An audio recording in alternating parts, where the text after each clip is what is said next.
right. You got news? I got some news. Do some news. The UFC plans to host a fight card on the White House grounds. A spokesperson for the promotion confirmed to NBC News on Friday. Further details were not available, but President Donald Trump said he would like it as a part of a celebration honoring America's 250th birthday on July 4th, 2026. I don't know if everything is a troll, but I just think literally it's kind of interesting. All right, let's just break this down. Yeah. I sit around sometimes and I think to myself, does Gavin Newsom or Mayor of Los Angeles Karen Bass even exist? Or am I living in some dimension where these two were literally created just to piss me off? Yeah. Like literally, I'll speak for Dawson here. Karen Bass and Gavin Newsom were like created in a lab to do shit to aggravate me. They do none of the stuff I want and everything I don't want and never talk about. We have a mayor of Los Angeles. Her city burnt to the ground 6 months ago, and every tweet is about justice for illegals. You're a builder, they're destroyers. Right. And so sometimes I sit around and I go, do they even exist, or just a part of a sort of ongoing nightmare scenario? Well, I'll say this. Trump, if my mom was alive, all Trump is doing is every single thing that would piss off Chris Carolla. That's all it is. Every single thing he does would piss my mom off. And all it does is piss off it's like Trump is then, every single thing he does pisses off Karen Bass and Gavin Newsom. So they got their avatar out there too. So I don't even know if Trump wants the UFC on the lawn of the White House. He just sits around and goes, what would piss off, if Adam's mom was still alive, what would fucking make her the maddest? And it's this. And I fucking love it. It's an elaborate Truman Show troll. Yes, yeah. I love it. And why the fuck not? I don't care. Well, Johnny Jones is knocking himself out of retirement 13 days after retiring. He wants to fight at the White House. Conor McGregor, same thing. They're like coming up, starting the training camp right now to get. Really? Even Andrew Tate said he'll fight. Really? Who's he going to fight? I don't know. He will get smashed, though. He should fight. Oh, God. What's that wrestler's name who went to the UFC and didn't seem to have much luck? CM Punk, yeah. We'll play Andrew CM Tate Punk. should fight CM Punk. I agree. They're about the same. They'd be about the same 185 or whatever, right? Yeah. I'll cut weight for that. Yeah, you could cut weight. Yeah, CM Punk. And I don't know if Andrew Tate was ever any good or what he did. He was a decent kickboxer. Now he's like beating up the introductory class guys, it looks like. Like he'll have some sparring with dudes who don't know how to fight and beat the hell out of them. Yeah, I don't know. It's weird because Andrew Tate's name always gets brought up, but I really don't know anything about the guy. He's weird, you know what I mean? Got real popular online and kind of spoke some dumbness to the kids out there. It was really interesting. Yeah, so he's not going to prison or anything, right? I think somehow he got out of that. Yeah, I think he had a Romanian case above his head for a good long time. I don't know. It's still ongoing, I thought, but he's over here in America just living it up. I got to tell you, see, to me, Andrew Tate, there's a lot of these guys, they seem to be doing, there's a version that the left has of dudes, and then there's dudes like Andrew Tate sort of reminds me, there's a lot of these dudes. There's a kind of grizzly bear version of this dude, but they're dudes who are like,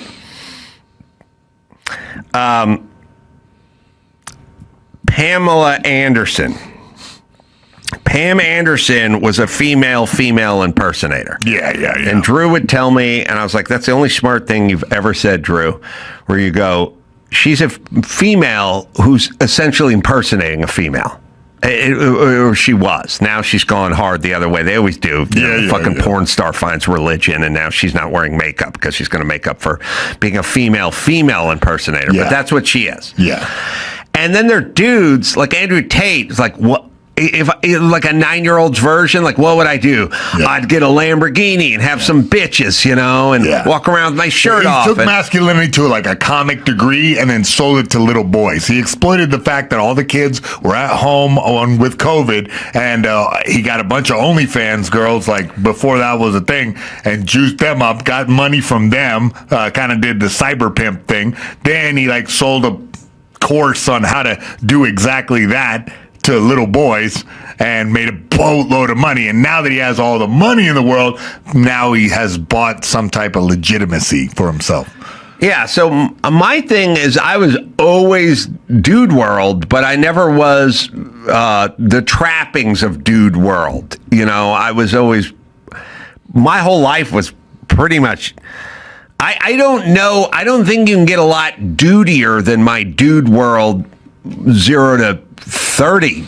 It was pretty much football and BMX. It was just football, wrestling when you with were a kid, dudes. Yeah. Just all it was football, BMX, and then later it was like construction, boxing. The manliest shit is fighting, building shit. You know what I mean? And a lot of car wrenching, but never like I'm going to get a new Lamborghini and put triple chrome rims on it because that's a dude version thing. But it's not really dude. A dude wants to race a car, wants to build an engine, wants to wrench on the car. You buy a new Lamborghini, you can't wrench on it. There's no wrenching going on. You got to take it to Arlo or something. Yeah, you got to go down to Arlo. So I was always, that was my world, just tools and cars and building and boxing and shit.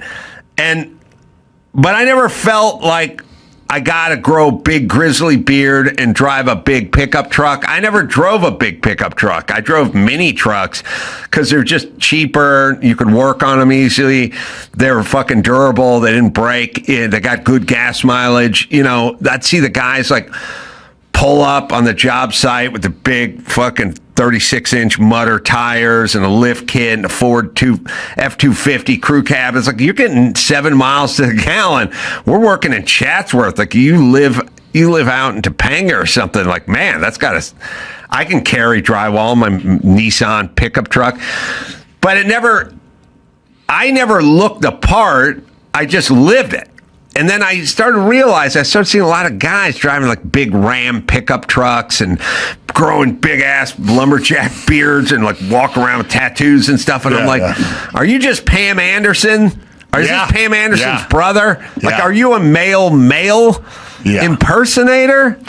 And I think a lot of that's going on. Yeah, no, I mean, look, it's been like it's science fiction almost. Like it's like twink sort of dudes can now steroid themselves up into giant monsters. So they're like alpha males, but they started out as not very manly at all.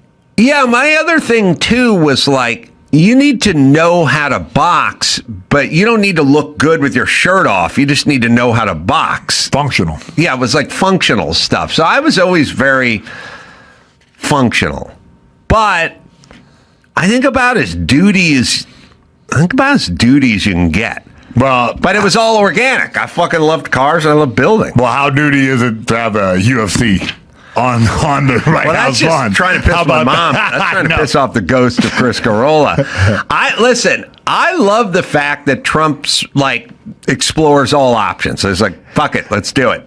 Let's do this. And then everyone goes, what? No. And then you go, why not? Yeah, more bang for your buck than a parade. You know what I mean? It's like I told you John Jones was coming out of retirement. He wants to get paid, right? You said it 100%. All right, well, next up, Elon Musk said he's forming a new political party after a split with Trump over a tax cuts law. Yeah, he's carrying out this threat to form the American Party if this insane spending bill passes. And, well, it did. I've always talked to Dr. Drew about this. Drew just wants the pragmatic parties. It's whatever fucking makes sense. Like, whatever works, whatever makes sense, that's what we're doing. We're not going to... We live in some sort of weird culture where it's all covered in the John Cusack movie 2012. Is that the name of the movie? 2012? It may have been on after Ghost Rider. I don't know. Oh, the Ghost Rider made part 2, by the way. I don't know if you even know that. That came on 2012, right? And certain movies are like indicators, bad indicators, like where we are, like Little Miss Sunshine was the beginning of the end of our society. I won't go into detail, but it's been all discussed before. But in 2012, all the rich people know the floods are coming and the earth is ending. They know. Yeah. And so they all ponied up like $20 million to build 3 giant arcs, right? Okay. I never seen this film, just so you know. Oh, you're depriving yourself of one of the great pleasures in life. All right. So then at some point, all the rich guys' beepers start going off. And it's like, oh, man, we got to get to the Himalayas because that's where the arcs are. And the flood's going to come. All right. Maybe I have seen this. You may have seen it. So then they all go up there, and all the rich guys who paid for the ark are going to get on the ark. Because 10 years ago, they all ponied up $25 million to build this ark, and now them and their fat kids want to get on the ark. But then there's a big stirring moment where like Cusack and the other people are like, because all the poor people want to get on the ark too. And they're like, and what about you? You're better because you're rich, and this guy's a garbage man, or this guy's a janitor, and he doesn't deserve to live, and whatever. And it's like, yeah, bitch, they didn't pay for the ark. Okay, first things first. There's no ark. If the rich guys don't pony up $20 million each, 10 years ago, zero ark. Arks ain't cheap. They built the ark. So the ark exists because these guys paid for it, number one. Number two, not enough food and provisions and room on the ark for all the fucking poor people to get on the ark. So yeah, bitch, some people aren't getting on the ark, and guess who is getting on the ark? The people who paid for the ark. Sorry. And then we live in some sort of weird society. It's like, everyone deserves a place on the... Yeah, I know. Homeless people need to be treated with dignity, but they just OD'd on fentanyl. So what's the plan? I'm tired of all the fucking talk. I want to know what the fucking plan is. But if one person dies, that's one too many. Yeah, 5 people died. You give me that sanctimonious speech. 5 people just OD'd. Now what's the fucking plan, bitch? Because we ain't getting on the ark. A lot of dumb fucking poor people ain't getting on the ark. Now what's the plan? Yeah. So we need a pragmatic plan for stuff. All right. That's it. So how does this relate to Elon Musk? Elon's going to make a bunch of decisions that piss off a lot of fucking people, but tough shit. Yeah. Not everyone gets on the ark. Oh, okay. That's it. You can't it's like, they're going to cut people off of Medicaid. Yeah. If you can work and you shouldn't be on Medicaid, then you fucking get a job. Because there's not enough room for everyone. That's what I'm saying. What do you think about him starting his own party? I'm going to start a party called Off the Ark. It's going to be a cartoon of me shoving a poor person into the ocean. Oh, no, kicking them on, doing that chest, sternum foot push. This is Sparta? Yeah, that move. Yeah. Listen, I will let Elon do whatever he wants because he's smarter than all these fucking people. And I don't know why you guys think having dumb yentas just make horrible decisions. Do you really want Nithya Raman blaming Toyota for the... I would like there to not be catalytic converter stolen. Okay, let's come up with a plan. Blaming Toyota? Not the plan. Bitch, off the ark. You don't do anything. You don't paddle, you don't build arcs. Yes, I will let Elon. I will let the most pragmatic, smartest guy in the world. I don't know what everyone's fucking beef is. Who are you comparing to him? Like, do you know how many dumbos are in Congress? Do you know how many fucking shrill dumb bitches are just fucking talking about nothing? You think they have a plan for anything? I haven't heard it. I don't know what their plan is. I'll get a fucking smart guy. Tune us up. Let's go. Yeah, but this feud with President Trump could be costly for him because his businesses rely on billions of dollars in government contracts, and publicly traded company Tesla is taking a big hit in the market. Well, more reason why we should believe him. When people do things that go against their own interests, look, Nancy Pelosi, every time she pulls up to a microphone, just talks about the children. The children. I'm here for the children. This bill's going to hurt you. Your fucking stock portfolio went up 54% last year, and you're a millionaire somehow, a multi-millionaire. And you never pick a bad stock, but you get in front of a microphone and you just talk about the children, the children, the children. At a certain point, I don't think she's as much into the children as she's into her fucking portfolio. Would you have more respect for her if she was outright with that? Like, if it's somebody, if somebody said, "Look, I like money. I like money." Guess what? Newsflash: I fucking like money. How is everyone a fucking millionaire when they make $186,000 a year? Why is everyone a millionaire? So they like money, and yeah, I get information before you do. Yeah. Until it's illegal. Yeah. How? I'm doing it. I know. But they don't say that. They get up and they talk about the children. Is it not illegal? Because I had an argument because I thought it's not illegal, and then someone said no, that has to be illegal. I'm like, nah, I'm pretty sure that if you're in Congress, you could trade on the information that you have. Insider trading is illegal. Martha Stewart got busted for some cheap ass version of it. Should have never gone to prison or whatever she went to. Such a blurry line, isn't it? Though. Yes, they have privy to information that you don't have privy to before it happens. Yeah. And so it's easier for them to make trades. And look, I'll put it to you this way. There's a way to do it that's legal where they still have more information than you have, and that's why their batting average is so high with the stocks. Yeah. Now, one could just say, get rid of it altogether. You're not allowed to buy or sell stocks. But who would say that? Because they're making the rules. They're not bringing that up at committee. Right. But it's the children. It's about the children. It's about the children. It's about the children. All right, Jason Kelsey slammed for his tone deaf. Find Nancy Pelosi in her latest. The latest, when she's talking about the big, beautiful bill, she brings the children up again. Really? It's always great. I haven't seen a clip of her in a while. Oh, she was speaking out against the big, beautiful bill, and she was explaining it was about the children. Anyway, sorry. All right, well, Jason Kelsey was slammed for his tone-deaf 4th of July post after a big, beautiful bill signing.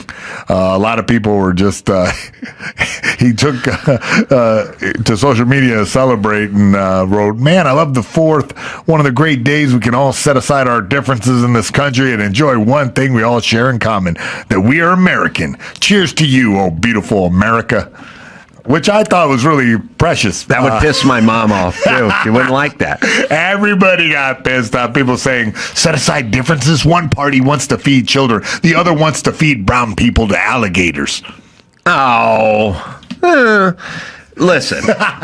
It's the great, I'll tell you the beauty of all these fucking people. I know these people because I grew up with these people. They go, I love this country, and that's why I wanted to do so much better, because I know what we could do, and I mean, the Trail of Tears and what we did to the Indians. It's like, okay, you don't like this fucking. You're basically saying, you go to me, Adam, how do you like your electric Audi? Ask me. Yeah, how do you like your electric Audi? I'm very proud of it. I love it. I've owned it. And it's precious. I mean, you got to recharge it all the time because, batteries were shit. And speakers are a little tinny, I love it, though. But interior, leather feels like cardboard. Not bad. Not a lot of range. Sort of sounds like you don't like your Audi. No. I love my Audi. I'm proud of it. I'm proud of my Audi. Oh, okay. I love my Audi. I just feel like they could have done so much better. Oh, you know what I mean? They could have done better. You know what I mean? But you do love it, though. Audi was one of the companies that made the ovens in World War II, to put the Jews in. But anyway, I'm very proud. I love my Audi. Range is like 10 feet. Stereo sounds like shit. Cooling heating system is subpar. Did I talk about the whole World War II connection with Hitler? Yeah, I believe you said there's some part of the auto. ovens. Audi is auto union. That's why they have the rings, and union, a part of the union was Volkswagen and Daimler, and they all made the howitzer guns, for World War II to shoot down Allied forces, airplanes. Anyway, listen, I'm a big fan of my Audi. Yeah. I'm proud. I can see I'm that. Proud Audi owner. It's just a piece of shit. And then at a certain point, you go, do you like your Audi? Because it doesn't sound like you like it. No. Love it. Love it. But it could be so much better. Yeah. Yeah, Nancy Pelosi's, she's worth $200 million with her husband, I guess. Has she got the kids here? She's worried about the kids. This big, beautiful bill. Well, if beauty is in the eye of the beholder, then you, GOP, you have a very blurred vision of what America is about. Is it beautiful to cut off food from seniors and children? Is it beautiful to cut off 17 million people from health care? Is it beautiful to do this, to give tax cuts to billionaires in our country? Is it beautiful to take money from education and the rest? The list goes on and on. Dr. King nearly 60 years ago said, of all the forms of inequality, injustice in health is the most shocking and the most inhuman because it often results in physical death. We come to this floor with the moral force of Dr. King's words in our heart. Let us not with this bill turn the American dream he talked about in a nightmare for America's seniors, the disabled, our children. Let us vote no on the shameful bill and throw a punch for the children. The children. She has side-by-side refrigerators that are worth much more than most children's homes in this America. The refrigeration. If you took Nancy Pelosi's home and you just did refrigeration. She's got the two big Sub-Zeros on both sides. She's got 14-foot linear foot of fridge. How you know She's this? got foot. Because from that incident where the guy hit his wife, her wife with a hammer. No, this is she got trolled because during COVID she was on like Colbert or. I don't think it was Kimmel or whatever. I think it was like Colbert or maybe it was Jimmy Fallon or something. And she was like, I love chocolate ice cream and I get special chocolate ice cream imported in. And I have one fridge just dedicated to chocolate ice cream. And they're looking at this super expensive imported ice cream. And everyone else is told to stay home. Locked at home during COVID and can't work and it's fucking getting foreclosed on and she's giving us she's got a walk-in freezer at her house, you know. Oh, James Corden is what it was. Yeah, I want to look at it. And so this is old beef. Yeah, but if you we'll just see it. Let's just see. Welcome back. We're here with House Speaker Nancy Pelosi. Does anyone miss James Corden? From her home for a little late show and tell. Speaker He's Pelosi, at home. what have you found? What are you going to do? Those are two 48-inch industrial Sub-Zeros. freezers. Chocolate. Really? Chocolate candy. She likes chocolate candy. And this is a literally let them eat cake moment. This is something you can get through the mail. Okay. Never run out. She looks like a bug wearing a human this suit. Is the episode of Cribs I never knew I needed. Oh my. She's got okay. Other people in our family. She's literally got two $26,000 refrigerators, two of them, right next to each other. Now I'm combining those, but you know I'm going mayhem. She's got refrigeration at other houses. Right? She has multiple homes. Then she'll have a pool house, an outdoor kitchen, a tennis court, something like that. You know, this bitch has one of those garage refrigerators, and too. Probably has a Schwann's truck in her garage. Yeah. I bet if you took all of Nancy Pelosi's homes and all the just refrigeration and added up the price tag, you would get to a higher price than the average cost of a home in America. Well north of a mill. Yeah, I'm sure. So anyway, it's the children, everybody. Yeah, I'll vote for Elon for that. Yeah, she's doing she's now, wait, keep playing it. She's walking us through her. A connection with you, and now I understand why. Mm-hmm. Since you've been isolating in your house, how much of your regular diet do you think is ice cream and candy? Well, as much as possible. It is. I enjoy it. I like it better than anything. All right, else. hold on. This is the bitch telling you need to get vaccinated because COVID's going to kill you, but she's saying stay in and load up on candy. All right. By the way, like, I don't mind. I'm not one of those tone deaf. Oh, that was tone deaf. But yeah, bitch, you locked everyone in their fucking house, and now you're standing next to $70,000 worth of refrigerator, telling everyone about imported ice cream, and people are fucking sitting home trying to make ends meet because their fucking job got shuttered by you. So kind of a weird one. Super weird. But don't worry. Later on, went to the hairstylist. All right, here we go. Sorry. The ice cream right for Easter Sunday because we were, shall we say, enjoying. I don't know what I would have done if ice cream were not invented. I just wonder. I agree. I don't know who I am without it. All right. Would you like Elon Musk making policy, or would you like the ice cream queen who's worried about the children? Oh, God. Yuck. All right, what else you got? We also got a pediatrician fired for vile posts suggesting Texas flood victims were Trump supporters who got what they voted for. There's always somebody who has a weird impulse to like jump on Twitter and say something after some kind of tragedy or whatever. Just ignore that impulse, everybody. Just ignore that. If these children were black, blah, blah, blah, blah, blah, blah. Just stop. Yeah. Just stop it. You got dead people. Don't tweet about it. Yeah, the viral post said, may all visitors, children, non-MAGA voters, and pets be safe and dry. Kerr County MAGA voted to gut FEMA. They deny climate change. May they get what they voted for. Bless their hearts. Did Gilbert Godfrey teach us nothing? Did he teach us nothing? I tried to teach you. I tried to tell you, and you wouldn't listen. You can't tweet out jokes about Japanese tsunami victims while they're still floating in the water, Gilbert. And keep your corporate gig. You can't. This is from Christina, who's a pediatrician. Yeah, Christina B. Probst, doctor. Oh. Christina P. Probst. Yeah. May the visitors... wait, let me read it. The visitors, children, non-MAGA voters, and whatever, be safe. The rest, yeah, I know. I love the climate change people. Bitch, go walk down PCH. The ocean will never get to PCH, and it's 60 feet away. It's been...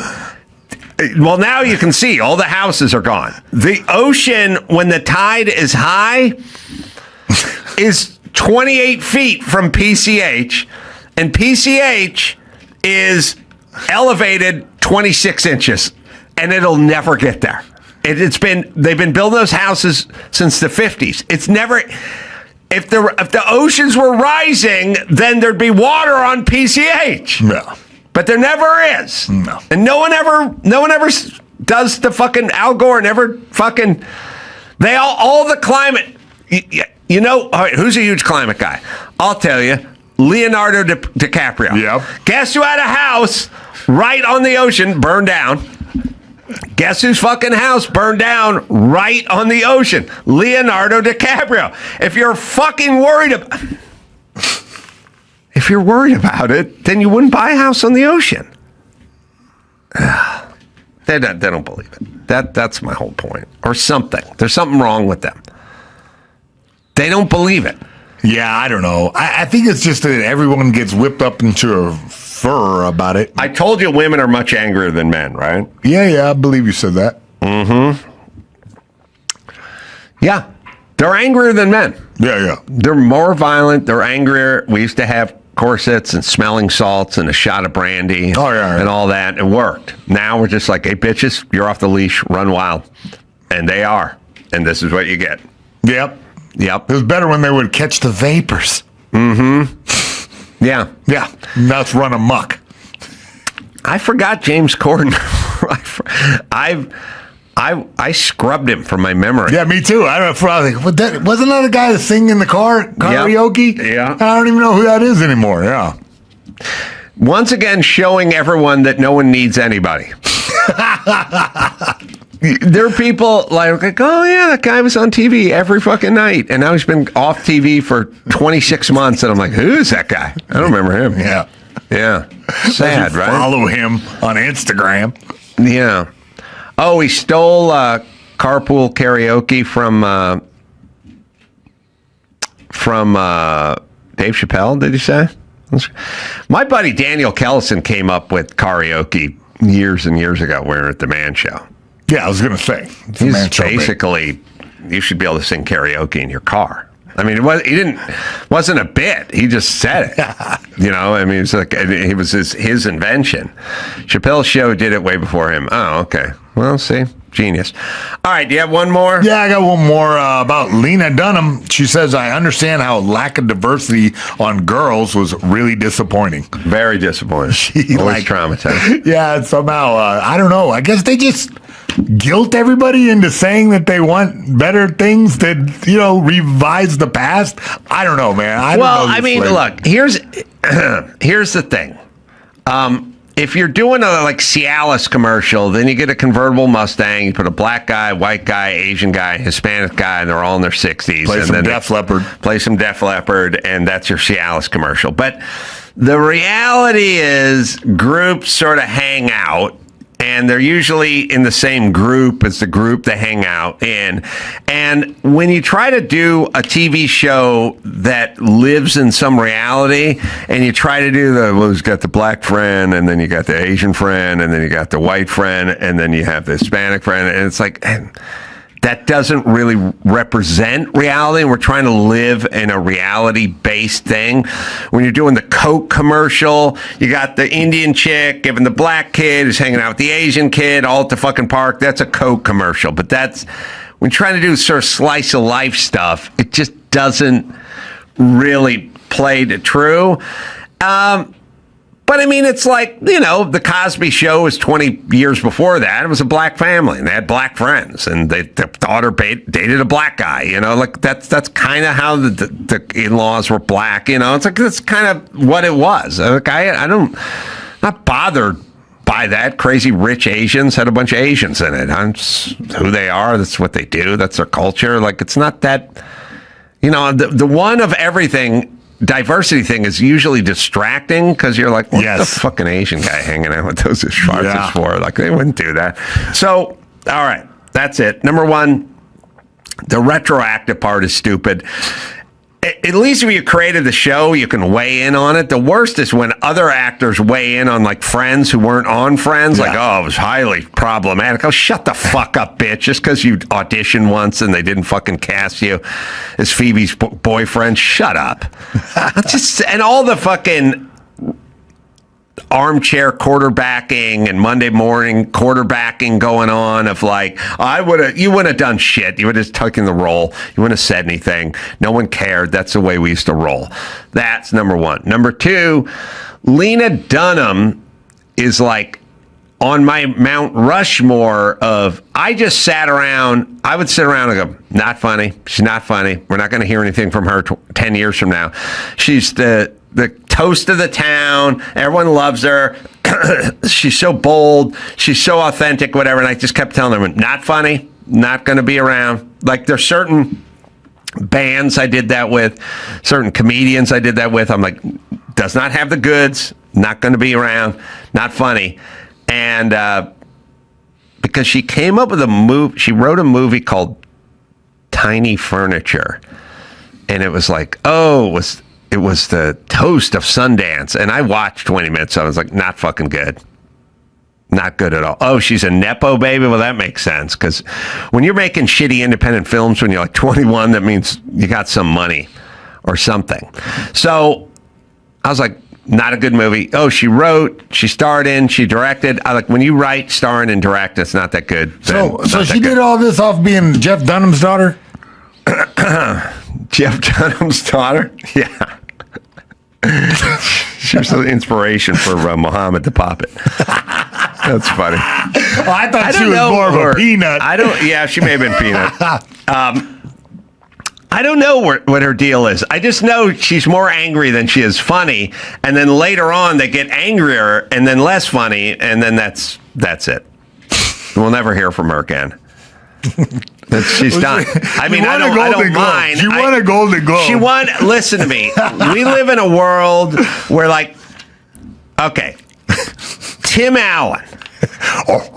How many viewers have Tim Allen shows generated versus Lena Dunham. Yeah. Like Tim Allen would do 19 million on a Wednesday night, and then Lena Dunham would do 300,000, right?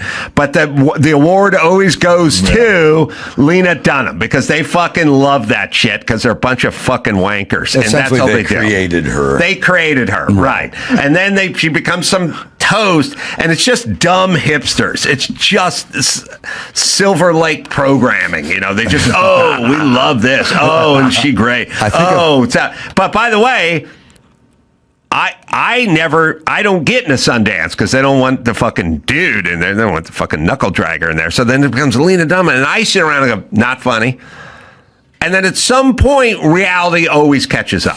It always catches up. I never watched the show Girls, but I did see a promotional clip from it that kind of encapsulated Lena Dunham in itself. It's a scene with her talking to her parents, and she's explaining to her parents how she is the voice of her generation. Right. And by the way, just being put upon and filled with angst all the time is not funny. I want some funny shit. So anyway, I don't know Lena Dunham. I just always knew she didn't have the goods. Like, you see Sacha Baron Cohen or Seth MacFarlane, you go, okay, that guy's funny. Okay, that guy's going to create and do shit for the rest of their life. This is being foisted upon us in the name of hipness.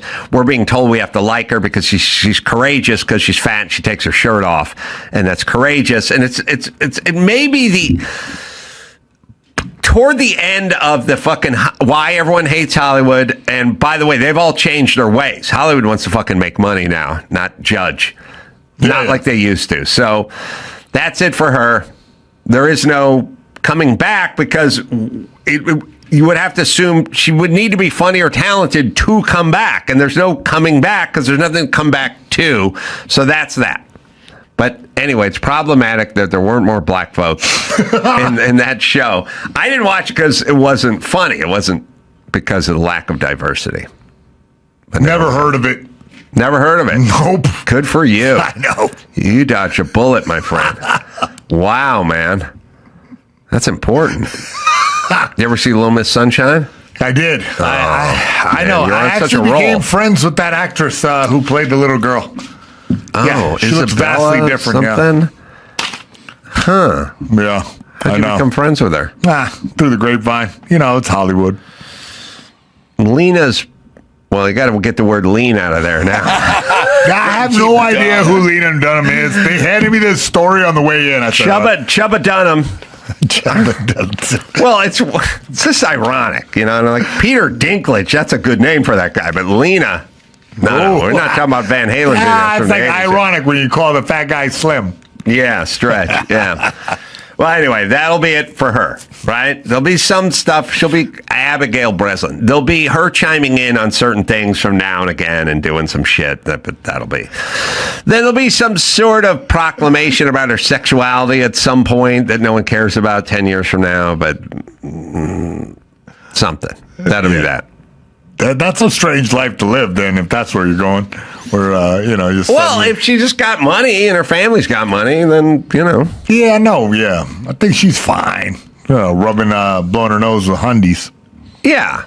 And listen, it's not really her. I don't have a beef with her. I have a beef with the system that anoints people who don't need to be anointed. It can be merit-based, you know what I mean? So, isn't the whole Hollywood system built on like giving each other trophies and telling each other how good you are because you're a theater kid that grew up? Yeah, I don't. The problem with the anointing of the Lena Dunhams is for every person you anoint, you have to not invite somebody else who maybe should be there. So, but that's kind of the point. It's one big in group. Yeah, it's one big innie, and it's now turned into an Audi because I think people are like. By the way, I love my Audi. Oh, yeah? It could do so much better, Anyway, yeah, it's the whole system is kind of falling apart. YouTube's going to be the biggest network. Like that's where we're at. All right, Irvine going to be doing live show up there with Jay Moore, then Covina. That's Thursday, and then Friday, Saturday, 2 shows. Covina, Laugh Factory. That's stand up. Zany's Rosemont, Illinois. That thing may sell out July 16th. Go out there. And then Plymouth, Wisconsin, Road America, doing a race there. Go to adamcarolla.com for all the live stuff. What do you got, Mayhem? Oh, yeah. Follow me at Mayhem Miller. All right. So, till next time, Adam Carolla for Mayhem Miller saying, mahalo. The show. Dean's special out as we speak, 5836 on YouTube. First special, so check that out. It's free. What's the length of it? 40 minutes. Oh, good. Perfect. Bite size. Perfect. Yeah. Produced by Bill Burr. And how's Bill doing? Bill's out on Broadway now? I'll tell you what, man. I just was there a week doing press for the special and went and saw him do Glenn Ross. He's doing the role of Moss. And I actually kind of teared up in the crowd because I'm Really? like, there's my fucking guy. And he's doing Broadway. It is nuts to see it, with Culkin and Bob Odenkirk and the dude, Michael McKean, Lenny from Lenny. Michael McKean? Yeah. Yeah, he probably likes Spinal Tap better as a reference, but go ahead. Well, what was weird was I was backstage talking to these guys, and I had no idea that he was the Spinal Tap, and they got the new one coming out. Yeah. And I was thinking, like, fuck, because he didn't have the wig on or nothing. Right. You know what I mean? Right. He looks way different than, I haven't seen the guy in years except for a wig or as Lenny. Yeah, Lenny and Squiggy. All right, you got news? Got some news. First up, embattled New York Attorney General Leticia James ducked reporters outside her Brooklyn home Wednesday, refusing to answer questions about her simmering mortgage fraud scandal. Yeah, this is a problem for her because she brought the same charges against Trump and then kept saying no one is above the law. Yes. And they were kind of chicken shit charges with Trump. But if you keep saying no one's above the law and you do the exact same ones against Trump, now you're fucked. Yeah, That's the problem. She allegedly falsified records to get sweetheart home loans for Virginia property she claimed as her principal residence while she was still serving in New York as a state prosecutor.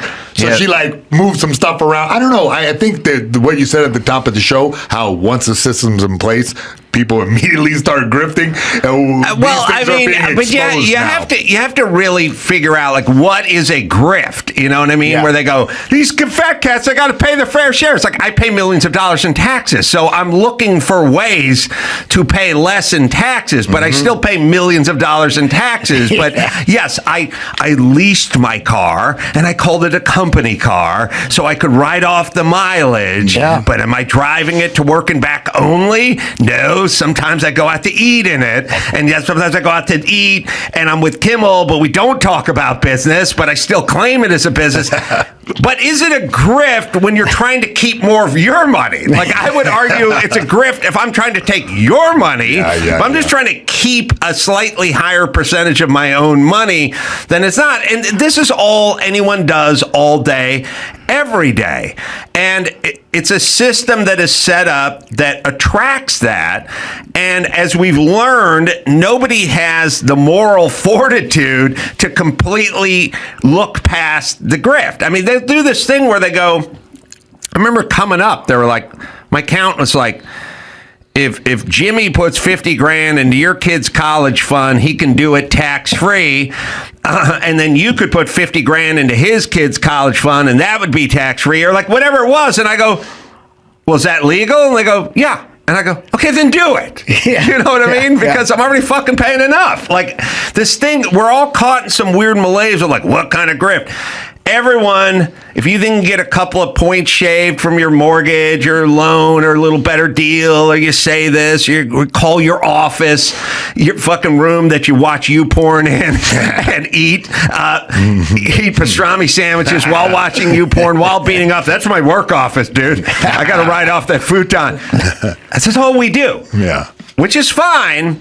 But when you then accuse other people of doing it, be prepared. Yeah. So she's jammed up. Yeah, it could lead to criminal charges. Well, because nobody who is successful doesn't have instances of this somewhere. Sometimes, and oftentimes, they're unaware of it. Yeah. Because they have accountants that are doing stuff, claiming stuff, filling out the paperwork, so on and so forth. But she said no one was above the law. So now she's fucked. Yeah, no plausible Good. So deniability. they'll fucking throw the book at her because that was Right. her plan. But no. And I agree with everything you said. The other thing about this situation is this is the perfect example of accuse your enemy of that which you are guilty Well, of. there's a lot of that going on these days. So good. Throw the book at. Well, she could throw the book at herself. Yes. Self-inflicted book. All right, liberal outlets say that dogs are actually bad for the environment. Mother Jones reposts the Guardian report about dogs being environmental villains. We don't, we focus a lot on cows farting, but Right. we leave St. Bernards out of the mix. I would say dogs do their fair share of blasting off, too. Oh, those big fuckers, man. Like in New York, there's people that have the big St. Bernards and those Great Danes and everything. Mastiffs, yeah. Yeah, those things are farting. Well, look, how could it not? We take animals, we slaughter them, we feed them to these guys. They go outside, they take a dump, they come back inside, they fart. Yeah. Of course. I mean, by the way, Don't forget the plastic bag. everything is bad for the environment. Microplastic. All of us are bad for the environment. Oh, the whole, yeah. Every human is bad. Yes, everything is bad for the environment. Yeah. Everything we do, everything we want, every bit of air conditioning, every bit of transportation, the bitches who just went in orbit a week ago, all bad for the environment. Yeah. The costumes that were made, bad for the environment. Tires. The fucking Gatorade they drank on the way up was bad for the environment. Everything's bad for the environment. Everything. This study was not so much about the farts as so much as the dogs decimating penguin populations in Tasmania, any kind of flea or tick medicine that gets Penguin washed population. off. Yeah, What because the this is an fuck? Australian review. It showed that they destroyed the island of Tasmania. The penguin population decreased. They kill. I'm going to go out and say this. Invertebrates because of the flea and tick medication. I'm gonna say washes this. into the water. Yeah. All right. Yeah. We love koala bears. Yeah. We Yeah. love panda bears. Yeah. And we love penguins. Yep. But we don't need them. Oh. We don't need them. I love them. We don't need them. They're kind of like hot chicks. Like you I love know. them, but you don't really need them. I need them. You think you need They're them. like When's the a- last time a penguin fucking helped you out? Oh, man. Just looking at them, man. They're I'll like. show you a picture of a penguin and you'll be fine. Yeah. We don't need them anymore. When you see them, though, they're like, instead of taking antidepressants, you're like, oh, fuck yeah, penguin. But we got enough footage of penguins to keep you off the pharmaceuticals. I'm just saying we don't need them. Well, I'd rather have them than those fucking Australian snakes.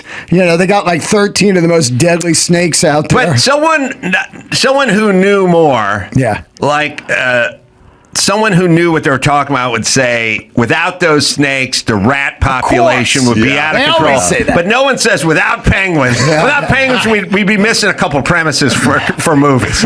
That's about it. They're just premises for movies that come along every 6 Apex years. cuteness. Yeah, they're apex cuteness. Pandas, we don't need. Koalas may do something. Pandas just sit. and eat. Pandas are the best. But they don't do anything. Yeah, well, when you see a fucking panda, they're super rare. There's not enough for them to be damaging anything. There's not. I would argue there's not enough for them to be doing anything either. There's like 20 pandas in the world. Dogs do some good though. You may not like them, but they sniff out. They're going to sniff out cancer and stuff like that now. The cop military dogs. Sniffing out landmines and stuff like that. They do something. I love dogs. Yeah, but Gotta have them. They also point out in the study that the canine's carbon footprint is as big as the landmass of the United Kingdom because so many facilities are involved with making dog food and dog chow and dog products that it's just a big tax on the All environment. right, but here's what I'm going to say to all these people with the environment. Whether you're going after cows or dogs, steak and ribs, dogs, man's best friend, or V8s. You got to pick shit we don't like. Yeah. You picking shit we do like? No Good way. luck with the ribs and the V8. No way. No way. We like it. This study showed up because of the backlash. I like People my were dog. going bananas. I like my dog. I like ribs or like American Muscle. Like more, I don't know. It's a toss up. You got to pick shit like homework. Yeah. Or Yeah, you gotta pick AIDS or something. You got to Yeah. pick something I don't like. Yeah, like Penguins. that fucking rocket that went to sky. last week, a couple Yeah. days ago. Get rid of that. Pick up something I'm not into. Yeah, right. Yeah, Right. you're not going to be fucking around. You're not going to sell this Yeah. on America. We're too into it. They're constantly just finding something so they can have their own comfort. They're like, the AC could be, illegal, and they're like, get rid of the dogs.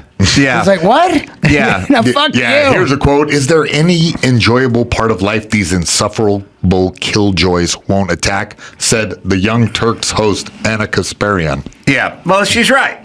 They can't go after the good stuff. Go after shit we don't really care about. Yeah. Does this say it's from Australia? Yeah, that was the study. Okay, I've tried Vegemite. It fucking sucks ass. It tastes like you know when you put an old copper penny in your mouth? Yeah. Oh, That's Yeah. not a sandwich. This Yeah. is a sandwich. Okay, Ugh. go after Big Vegemite. Let's Yeah. talk about their footprint. Their factory. Their factory. It's gotta Shut be it down. insane. Shut it down. spewing out just pollution. Oh, the gases, the footprint, Fuck the carbon. that. Get rid of it. Get rid of Big Vegemite. Don't need it. Don't want it. Yeah. Doesn't impact me. Disgusting. I will give you guys Vegemite and penguins. Yeah. Cover those penguins with Vegemite. Oh my God! I did a guy's podcast once where you tried Vegemite, like the hot wings dudes. Yeah. And then I just took one bite and I go, "Yeah, the podcast is over." Yeah. Bingo, 'Cause ate your there's penguin. nothing to talk about here. This is just garbage. Yeah, I worked with a guy named Frazier. I did earthquake rehab with an Australian guy named Frazier in Koreatown, like in the late 80s. And he drove a VW microvan everywhere. And he's just a man, like he sailed on ships. And he's from Australia. He just traveled around and picked up jobs. And he was funny. And he liked me. And he had a crazy sense of humor because he's Australian. And he would have lunch in his minivan. Yeah. And he just opened the camper van, slide the door open, sit at the little fold-out table there. And he's like, you got to try Vegemite. And I was like, all right, I'll try anything. And he fucking smeared some on a cracker. And I just What the fuck this. is it? I never. Okay, it looks listen. weird. Yeah. Whenever you use the word yeast and fermentation, Yeah. unless we're talking about beer, Beer, yeah. I'm out. Like it's like fermented yeast paste or something. It's gross. I mean, it's absolutely gross. Make toilet wine out Never of that. tried it till a year ago, and that song was huge. And I'll have a Vegemite sandwich. And I never knew what the fuck it was. And then this guy had the podcast where you try it. It's made of brewer's yeast. Brewer's yeast Ugh. is ipecac, man. If anyone's ever tasted brewer's yeast, it'll make you gag. Actually, technically, it's leftover brewers. It's leftover brewer's yeast. Even It's worse. sewage. Spent brewer's yeast. Yeah, sewage. they didn't want to throw it in the river, so they sold it to drunk people. Right. Australians. Aye, my. Oh, good eye. All right, what else? Oh man, I got some sad news, but first we'll get to Pastor wrote a. No, I think Get onto it. Because, Yeah. look, we need to do them right now. sorry, here. we do. Former Titus K-Rock. Welliver's here, so that's why. Go ahead. Yeah, DJ Jed the Fish spent nearly 35 years at iconic radio station K-Rock. Yeah. Rest in peace at 69. Yeah, he was an icon, man. He really is, man. I'm like shook by this right now. It hurts. Everybody's dying. Like in between the Roundup and the food and fucking whatever they're putting in the cigarettes now. He had lung cancer, but people are just dying. 2 days ago, who was it? Died at 73. Oh, the original Judas Priest drummer, 73. Oh, really? That's just fucking nuts, man. People are just dropping. There's no 85 anymore. Yeah. You're not going to hear it. Well, I don't want to say anything good came out of this, but between Nicky Katz and Jed the Fish, two of my friends dying in like 3.5 days. Yeah. I was able to use it to my advantage for once. Oh no! No one ever feels sorry for me, but I had my girlfriend last night going, "What are you being such a dick for?" And I just go, "I had 2 friends die in 3 days." She went, "Okay, I'm sorry." Well played. And I thought well it's the only played. time I've ever been able to play a card. Yeah. Because everyone just thinks I'm a dick and no one cares all the time. And there's nothing I can play, but you got 2 guys, 2 friends drop in 3.5 days. Oh. You can play that card. I like he's got the Devo hat there, the helmet. Yeah. In the blue. It's Probably the blue Weenie Roast. version. Yeah. Jed was a character. He was a staple. K-Rock was huge. He was there when I got to K-Rock. He was funny. it was funny. He has this beautiful, big Victorian home in Pasadena, California, crazy old 20s, colorful. I saw it in part of the obituary. And I went there when because I love homes, you know. Oh, yeah. And this is beautiful. I mean, you'd probably find a picture of Jed's home, but, you know, real Pasadena, old school Victorian style. Done to the nines. Beautiful, yeah. And I had a great afternoon with him. Like he knew I was a carpenter when I started off at K-Rock, and he invited me over one day. And I just sat with him in his living room. We just talked and laughed and talked, and he was kind of showing me around and showing me his plans. It's kind of nice, people with their homes, when they're really into it. It's kind of intimate because they walk you through it, and they go, here's what I did. And then they go, here's what I'm going to do. Yeah. What do you think? And I'm thinking about doing a studio in the back. You know, I can record my studio. And he was just a funny, quirky guy with an infectious laugh, and he had a great personality. It was kind of perfect for K-Rock. You know, he wouldn't have been hired by it like a top 20 station. Yeah, it looks like David Lee Roth right there. Isn't that weird? A little bit, like yeah. a side view. He's like you know. Yeah, he's good looking with a different kind of look, and it's just a cool dude. Very untraditional radio, like a cool nerd personality on the air. He was the very first unassuming presence on radio that I had ever heard. Did he retire eventually? I think he moved over to Sirius XM, and then I think his health got the better of him. But you know, there used to be guys that really were in love with their voice, you know, and they had these radio voices, and they kept it up. He didn't have that pretense. He was just this funny, quirky, weird guy. Was endearing. Yeah, and then K-Rock became the home for the quirky, weird guys. They didn't want guys that had traditional radio. That was your dad's radio station, you know? Okay, fine. He sort of set it off into that area in 1978. He got into the struggling FM station, K-Rock, and 78? 78. That's wild. And then he was breaking punk bands and alternative new wave. You know, he ushered in that era back then. And X probably. He's probably playing X. He's probably playing like Dead Kennedys and Duran. Yeah. And then it gets into that. Yeah. Totally. The new wave. Because they go full tilt new wave. You know, he really was a big part of the culture in Los Angeles. Yeah, it was back in a time where you could be on a radio station and people knew who you were, and you could hear it coming out of people's car windows because they drove with their windows down because SoCal's hot outside and didn't have air conditioning in the PT Cruiser. And so they had the windows down. And it was like a scene, man. I mean, DJs were huge back then, you know, huge. We would do a calendar signing every year at K-Rock, and like Best Buy parking lot in Costa Mesa or something, 2,000 people would show up and wait in line for like 9 hours, just to get their calendar signed. I met the Fish. Yeah. We had a dude, you can't even believe it. Oh, God, look at that. I knew you'd love his. That's his house. See, I play the lottery each week just so I can completely check out of life into something like that. Patio with my dog Gertie.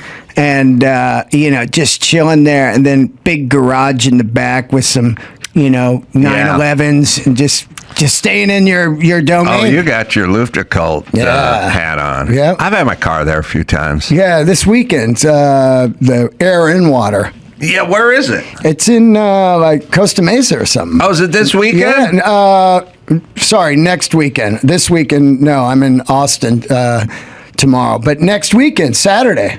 Yeah, you want to go? Yeah. Fuck yeah. Hit me up then. There's a picture of my 935 there when they did it in Universal Studios back lot. That's the best. They just did that 10-year anniversary, and they had it there 6 months ago again. There's nothing better than that. You just walk around and look at vintage Porsches. Yeah, and you're on the back lot of like Chicago, and then here's Jaws. And then they did it at a lumber yard in like Culver City or something. I went to all those. Oh, you went to all? All of them. Yep. And then by the time they got to number, I think it was like 6 or whatever, they did the Universal, and then they did it 6 months ago for the 10-year. But When they did it at Universal, I was like, this is the greatest car show I've ever been to. Because I love that old Hollywood backlot shit. There's the Psycho House. There's a fucking, a 911T. Yeah. I think that's my car in the back lot of Universal Oh, there it is, right there. Studios. When you walk in, that was the you had the crown jewel parking spot. That's right when you first walk in. Forgive my ignorance. What's this Luftgekühlt? How do you pronounce it? Yeah, Luftgekühlt. Luft is like air, right? Yep. Luft balloons. It's air. It's the celebration of air-cooled 911 or Porsches, not just 911s, Turbos, 356s, and all that. Yeah. And they get this entire Universal Studios backlot on a Saturday, and they put all these cars there. Well, they put it in different locations as well. Yeah, right. Yeah. So the new one they just dropped is going to be in North Carolina in October. Cool. Durham. Oh, but they're doing one 2 Saturdays from now. Right, yeah, but that's called air and water, so they do 2 a year now. So one's air and water and one's only air. I do the oil and vinegar for the Italian guys once a year. We do it at the old spaghetti factory in Pasadena. It's a smaller crew. Smaller crew. A lot of PT Cruisers out in the parking lot. Yeah. All right, well, let's make a date for that because I've been to a couple, but it's been a minute. God, I love it. Dean Del Rey special. Out as we speak, 5836 on YouTube. Shot in a cave in the middle of Tennessee. Yeah, really cool looking. I was watching it and funny. All right, what do we got in the news? A lot of celebrity news today. Elizabeth Hurley and Billy Ray Cyrus spark romance rumors with kissing photo on Easter. Oh, she is hot, man. She's She a classic. Not only do you get the accent with her, you get the classic beauty thing going on with her. And it's all genetics. And if you're cut out of a certain cloth, it'll stay with you well into your 50s and 60s. And she's got it. I'm telling you, there's certain women just have a certain cut. It's just the way they're shaped. I know. And that's it. Just fucking pure genetics. Now, what about Billy Ray Cyrus? Isn't he a specimen? First off, his hair's longer than hers.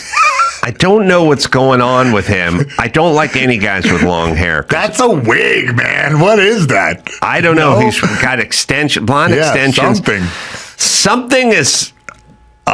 Something's amiss, awry, a foot. There's something. A foot is amiss. A miss is a foot. There's something afoot. The only reason he's famous is because of a shitty song, "Achy Breaky Heart." That was the dumbest song in the world. It's a novelty. Think you'd understand. Yeah, that's it. That's it. Is that the only hit? And is it 30 years ago plus? More. 40 at least. 40? Yeah, but he had a baby. You know what I mean? Miley did her I'm thing. gonna say it was like 89. I don't know. Let me He see. started an empire out of that goofy ass song. Yeah, no, great businessman, real well done. But What if his name wasn't Billy Ray? Was there something about the Billy Ray part that worked? There's got to be the names. You're gotta right. Be No, right it to is. keep things going. It's in a high school, sing-songy. we called him really gay virus. All right. Well, if you knew him in high school, then you can probably stamp a timeline on that, Dawson. I'll bet, and we can narrow it down. This was a little earlier than I thought. Either way, I don't like it. She's too good for him, and I don't like it. Well, hats off to that goofy. I'm glad. Speaking of hats, I wish you'd fucking put one on. I can't. His hair is driving me nuts. And was he having some kind of substance issues or something, or was he just loaded up on stage? Yeah, he was really loaded, and we did a news report on it a while back where he was just kind of hammered on stage. Released in '92. Yeah, that sounds better. He had like audio equipment problems, so he just kind of freestyled it up there. Liz Hurley is the one who like goes to the beach in a bikini and has her son take like sexy pictures of her or something. Yeah, I think you're right. Yeah, something a little off with her, but in a good way. I like her. Yeah, maybe their crazy matches up pretty good. All right. In other news, Rosie O'Donnell says Lyle Menendez was instrumental in helping me heal on a lot of stuff and one of my closest friends. Yeah, the two bonded over their shared trauma, and the comedian says Menendez helped her through parenting struggles as her child Clay, who is autistic. Wait a minute. Did they transition to autism, or were they always autistic? Doesn't she have a kid that's trans? I think they're cis autistic. Original. Clay. Okay. She was molested. This is, by the way, the reason pedophiles need to be put down is because it's really the only gift that keeps giving. Yeah. You know what I mean? Like, she gets molested when she's 9. And at some point, she's in Ireland at 66 and wakes up in a cold sweat like it was yesterday, right? Yeah. Even though it's been 50 some odd years, right? Mm-hmm. But did she claim that she was... Yeah, as I understand, they both had this type of abuse. Molestation. That's what they bonded over, yeah. Man. You know, the thing that's weird is these people get abused, right? Mm-hmm. When they're kids, and then they become sort of infants in a weird way. It can be brought back to that place, and they're hurt and they're damaged, but they do a lot of lashing out and a lot of offense for people that should be on the defense, like should be going, I can't come out of the house today, I'm in a fetal position, I'm having a bad day, whatever. But they do a lot of attacking, which is, I know it's a part of it. It's just counterintuitive. Like, you're either attacking someone or you're in a fetal position crying. And my thing is, like, I'd like to be in between. I'd like to not be attacking people and then also not be in the fetal position, just sort of taking it down the center, Yeah. Her life seems so, it feels like needless torment. Do you know what I mean? Like, she's a funny and talented person. Okay. Well, when they pay you to be tormented, and they pay, don't you think that you normally go to that stimulus if they pay you a lot of money to complain about things or say I don't know who something paid. bad? Here's what I'm saying. There's a guy named Jerry Seinfeld. He just does comedy. I know, he's what's up with peanuts. Now he's rich and he seems to be okay. Yeah. Could you just tear a page out of his playbook? You guys are about the same age. You've been on the scene since he travels around. He tells jokes. He enjoys himself. He likes Porsches. Yeah. He doesn't like my Porsche. He likes his Porsches. Infamously. And then he goes home and he does a podcast where he talks about Porsches. Okay, good. Seems happy. You can do it. It doesn't all have to be this. We don't need all the chaos, is what I'm saying. I would like the Menendez boys released, for that matter, but yeah. Yeah. Oh, okay, yeah. Oh, yeah. They do not pose a threat. Yeah. And so for that reason, I like them in prison, got involved with the, therapy dog program. So O'Donnell's all about it. She has a 12-year-old with autism. Yeah, Clay. But doesn't she have a family member that transitioned as well, like a daughter or something? Listen, how are we supposed to keep track of everyone if everyone's transitioning? Changing their name Like, all the time. doesn't she have a daughter? I mean, a son. I mean, isn't Chaz Bono? No. Shit. What's Chaz going by? Shit. Chastity. Doesn't Cher have a daughter named Chaz with a dick or something? How the fuck are we supposed to keep? What are her pronouns? Her pronouns are they and them, and it. With a dick, though? Same chick? I don't got enough fucking hard drive space to keep track of every celebrity's transitioned kid. Yeah. Also identifies as... so Rosie, the son with autism, identifies as non-binary, but there's no other child. Just the one. I swear she has a daughter. Yeah, I thought so too. This should be on the internet, fellas. She has a daughter who transitioned, who left or something. Non-binary Clay is the daughter. Look, she has an older daughter somewhere. I think we can find it. But this is what I'm talking about. Yeah. Between the they and the them, like then they and them, 2 daughters? No, 1 daughter. No, 1 daughter? No, what's the daughter's name? Clay. I mean, the son? No, the son's the daughter. They? No, them. Wait, 2 daughters? No, just Clay. Clay the son? No, Clay the daughter. They, them. But so then there's another daughter? Need a flow chart for this. So Rosie O'Donnell has 1 child and 1 child only. And that's all we got. There is no second child. That's older and on the move. News to me. She has 5 kids. All right. Well, now it's starting to trickle out. I'm not talking about this one person named Clay. I'm asking, is there an older daughter who's like non-binary? She ran away. She got into trouble. Something. Okay. Go ahead. We'll figure out who the daughter who transitioned was, who's got to be 22 or something, is what I'm saying. All right. What do you got? Molly Ringwald calls the Breakfast Club very white, and it doesn't represent our world today. Fans want to they want to forget about a remake of the Breakfast Club and dismiss the possibility of making the 1985 teen comedy drama about 5 high school students in detention during a panel. There's Don't You Forget About Me, the Breakfast Club 40th anniversary reunion. I may be. It's a pop culture convention in Chicago on Saturday. I had one of my great confusing Mike August conversations. You know, Mike August has super confusing conversations. Yeah. I said to him a few years ago, I go, something Molly Ringwald, I grew up with her, I knew her family, blah, blah, blah. He's like, yeah, she's in New York doing cabarets, or a cabaret or something like that, doing a cabaret. And I go, oh, she's doing a play? No, cabaret. I go, she's doing the musical cabaret? Yeah, it's cabaret. She's doing cabarets. I go, no, she's doing cabaret. Is she in New York in the production of cabaret? Yeah, no, yeah, music. Took 10 minutes to find out she was playing cabarets, but not doing not doing the play cabaret, which with Mike was a good 20 minutes because I had to keep going back and forth. Like, she's in the production of this play on Broadway, or she's playing a small room and singing. She is a singer by trade, by the way. Yeah, I didn't know that. She sang on albums as like a 4-year-old. Really?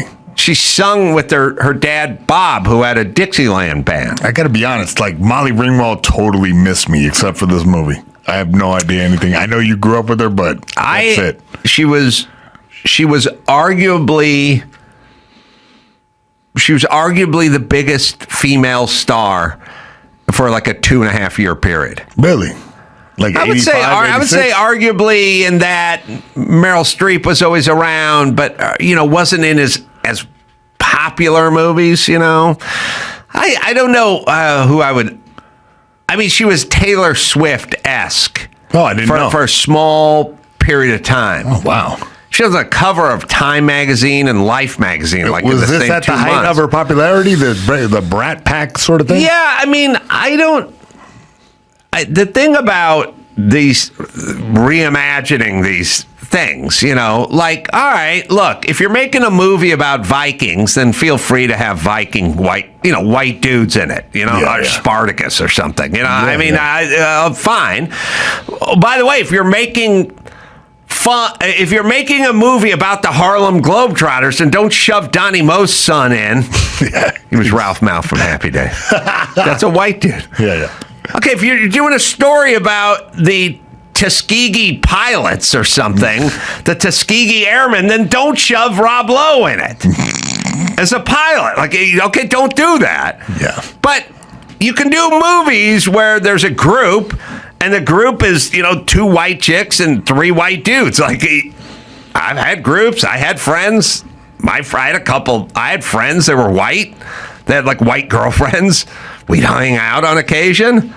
I went out to brunch with 2 white people yesterday. So it would have been 4 white people sitting around. So you could make a movie about that. Yeah. It's all right. So I don't know why everyone just does that to try to get in good with Hollywood. But it's really just bullshit. It's fucking a movie. They made movies with black casts, white casts, and then like mixed casts. Mm-hmm. Just do it again. Yeah. I don't know. I had a theory about Molly Ringwald, which was I've been thinking for a long time because she was a big star. And then she kind of, I don't know, I want to say faded out, but she just did other things and the business is fickle. Cabaret. And she's doing a cabaret. Mike told me. By the way, Rosie's other daughter, Chelsea, ran away but did not transition. So she did run away. So Rosie only has one transitioning kid or one non-binary kid. That's pretty good for Rosie. Not too shabby. Not bad. So here's what I kept thinking. But I'm not thinking it anymore. But maybe I should. That Molly Ringwald was going to have some kind of comeback like John Travolta in Pulp Fiction. Oh, yeah. Remember John Travolta was doing like Daddy Daycare 3 or Who's Talking, Daddy Stop Talking, or Who's Talking to Daddy or something. He was doing these like farcical. Yeah. He was becoming a little bit of a joke. Yeah. You know? He started off with Saturday Night Fever and things like that. And then Grease. And then he sort of became kind of a joke. And then Tarantino brought him in. And it was like, oh, he's back. Yeah.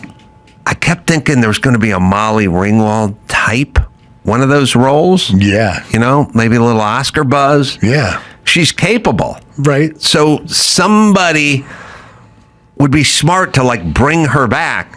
But there's something about it. I don't think she's looking for it or wants it or something. There's something.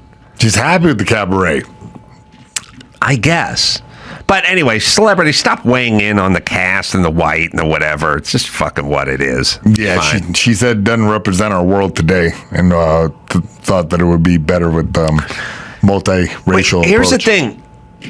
You don't need to make a movie about 17-year-olds who get detention. That doesn't need to represent our world. Yeah. That just represents some school in Illinois where they got detention. Yeah. By the way, that library didn't represent my world. I fucking went to a place clean. that looked like a prison with bungalows, trailers and shit. There was no library that looked like that. I know. I always was shocked that that's what schools look like in the 80s, but then I No fucking way. My schools looked like mental institutions. They were gray, were boxes, had steel grates on the window, weird vinyl tile. By the way, the tile would be worn away. Yeah. Like we some weird wood pattern or something, but it'd be gone during the high traffic zone. That was just a weird beige thing. The wood pattern was gone. It was fucked up and old, and it was institutional. That's what I went. Just long hallways, doors on each side with grates on the windows. A lot of wire and glasses. Glass embedded with wire in it, chicken wire and glasses and steel grates everywhere. Well aware. It just looked like shit. It was a prison. I mean, basically the same contractor that built North Hollywood High just built a prison. You're right. Okay, but not this. No. All right, what else we got? We also got Shannon Sharpe in the news, accused of rape in a $50 million lawsuit after what he calls a rocky consensual relationship. Yeah, Hall of Fame tight end Shannon Sharpe has been accused of rape by a woman under the pseudonym Jane Doe in a 13-page, $50 million civil lawsuit filed Sunday and obtained by the Post. The complaint filed in Nevada State Court alleges ESPN personality committed assault, sexual battery, and engaged in the intentional infliction of emotional distress during a rocky consensual relationship. Who called it a rocky consensual relationship? Actually, the filings say that. So she had a consensual relationship, but it was rocky. It was rocky. Well, it's rocking that he has a fucking ton of money now and she wants some, or I don't know what rocky means. Yeah. I never thought about, his brother is. No. What? Who? He's got a Hall of Fame wide receiver brother. No? I didn't know that. Sterling Sharpe. Oh, you're right. Who was also a physical presence. Yeah. But he played wide receiver, so he was a big wide receiver, right? Mm-hmm. But think about it. I don't know what year these guys were born. Sterling's probably older. And I don't know where they grew up, but I'm guessing some poverty. Yeah, well, the complaint accuses Sharpe of threatening to kill her multiple times, being manipulating and controlling, and repeatedly threatening to brutally choke and violently slap her. Threatened to do so, I guess. Yeah. I now have a new creed, which is believe no woman. I know it was believe all women 10 minutes ago, but since they've all turned out to be fucking liars, I'm going with believe no woman. Like, okay, so that includes Hillary Clinton and Kamala. Did Kamala Harris work at McDonald's or not? Okay, we're not believing any women anymore. You get a lot of trouble by believing all women. Yeah. So I'm now believing no women for a period, and then I will venture into believing some women at some point, but we're not there yet. He has denied all allegations of coercion or misconduct in a statement through his counsel. Okay, Sterling Sharpe, born in 1965. Shannon Sharpe, born in 1968. Both grew up in Chicago. All right. I'm guessing they grew up in maybe a rough and tumble black neighborhood. Sounds like it's Chicago. Sterling is a kick-ass name. It is. For a dude. It is. Shannon Meh. is not a good name for a young black man growing up in a hard-scrabble south side of Chicago. He had to be perpetually pissed that he got Shannon when his brother was Sterling. Because Sterling, there's middle-of-the-road names, Ed and Ted and Fred, And then there's cool names. Sterling is good. And by the way, Sharpe sounds like you're a knife manufacturer. You know what I mean? Yeah. Sterling Sharpe. It sounds like sterling steel and a sharp blade. Like Sterling, it sounds like you make swords for the Japanese army or something. Yeah. Sterling Sharpe Sword Company, 1761. Sterling Sharpe. Sounds like a company owned by William Alfred Newsom III. That's right. A wholly owned subsidiary of Getty Oil. Shannon Sharpe sounds like you do gay porn. Shannon is not even a dude. Look, there's names that can go both ways, like Sam, Sammy, or something. Shannon is a chick name. Now, there was famous crooner from the 60s and 50s, Del Shannon. Yeah, of the Shannon. A little runaway, but Shannon's his last name. We can't control that. Who's a famous Shannon? Well, unless you're from Ireland. Yeah. Then that's the only way it goes. I don't think Shannon would go well in the early 70s when he was a young lad, like in Chicago, in the tough streets of Chicago in the black neighborhood. Irish. Yeah, Sterling, good. Shannon, you're going to get picked on. Yeah. With that name. Maybe made him a better player. Well, there's Michael Shannon, but again, we're in the last name department. William V. Shannon, former journalist and author. And I still need a first Shannon. Second name Shannon's not helping me. I need a first name Shannon. So he had a tough childhood because the name was Shannon. Now, he could probably bench 300 pounds on his 14th birthday, so that probably helped him a little bit. Did. Overcomes the adversity of being named Shannon. Yeah. And they probably fucking stopped making fun of that guy because he was a full animal when he was like 16, right? Yes. Like, well, that guy's a beast, right? Yeah, definitely. So Shannon Hoon is the lead singer for Blind Melon. I don't count that as a famous Shannon, but okay. I work for K-Rock, and I didn't know the guy's name was Shannon. All right. But he probably didn't grow up on the south side of Chicago either. So he grew up, and he grew up with a tough name, which was exacerbated by his brother's amazing name, Shannon Sharpe. Sterling Sharpe. Does Sterling have a middle name that even helps? Sterling Sharpe, again, sounds like they make katana swords for the Japanese. Sterling Silver Sharpe, right? Yeah, or Edge or something, like something cool, Yeah. Now, if it's Gerald, then I'm wrong. But if his middle name is something good, it could help even more. Yeah, right. All right. Now, the woman is represented by Mika Nash and Tony Busby. Busby represented more than 20 women who sued Browns quarterback Deshaun Watson beginning in early 2021, alleging sexual assault and misconduct. Watson served 11-game suspension from the NFL and was required to pay a fine and undergo treatment. Oh, I got to apologize to everyone. One of the toughest heavyweights in a long time. Oh, yeah. Shannon Briggs. Yeah, we forgot about him. I forgot about Shannon Briggs. Yeah. I apologize Tough to the Shannon. Briggs family. He was a big old fucking brick shithouse, Shannon Briggs was. So, does Sterling Sharpe have a middle name, and how good is it? Or does it help or hurt? Let's see. You know what I mean? Oh, no middle name. No middle name. That's a shame. Oh, maybe my dad was his dad. No middle name. He's got a nickname, but Sterling nickname Sarge Sharpe. Sarge is that's a good name, but Sterling Sharpe's good. All right, so maybe he did this, maybe didn't. I don't know. They had a consensual relationship. Well, they say that there was a cycle of control, fear, and submission that became routine. He's yelling at her, controlling her, forcibly grabbing her by the neck when he got upset, and saying he was going to kill her. Asserting dominance became the norm. This is what they're claiming, that he kind of went in a cycle of violence sort of thing. All right, well, I believe no women, so I'll have to wait till the tape comes out.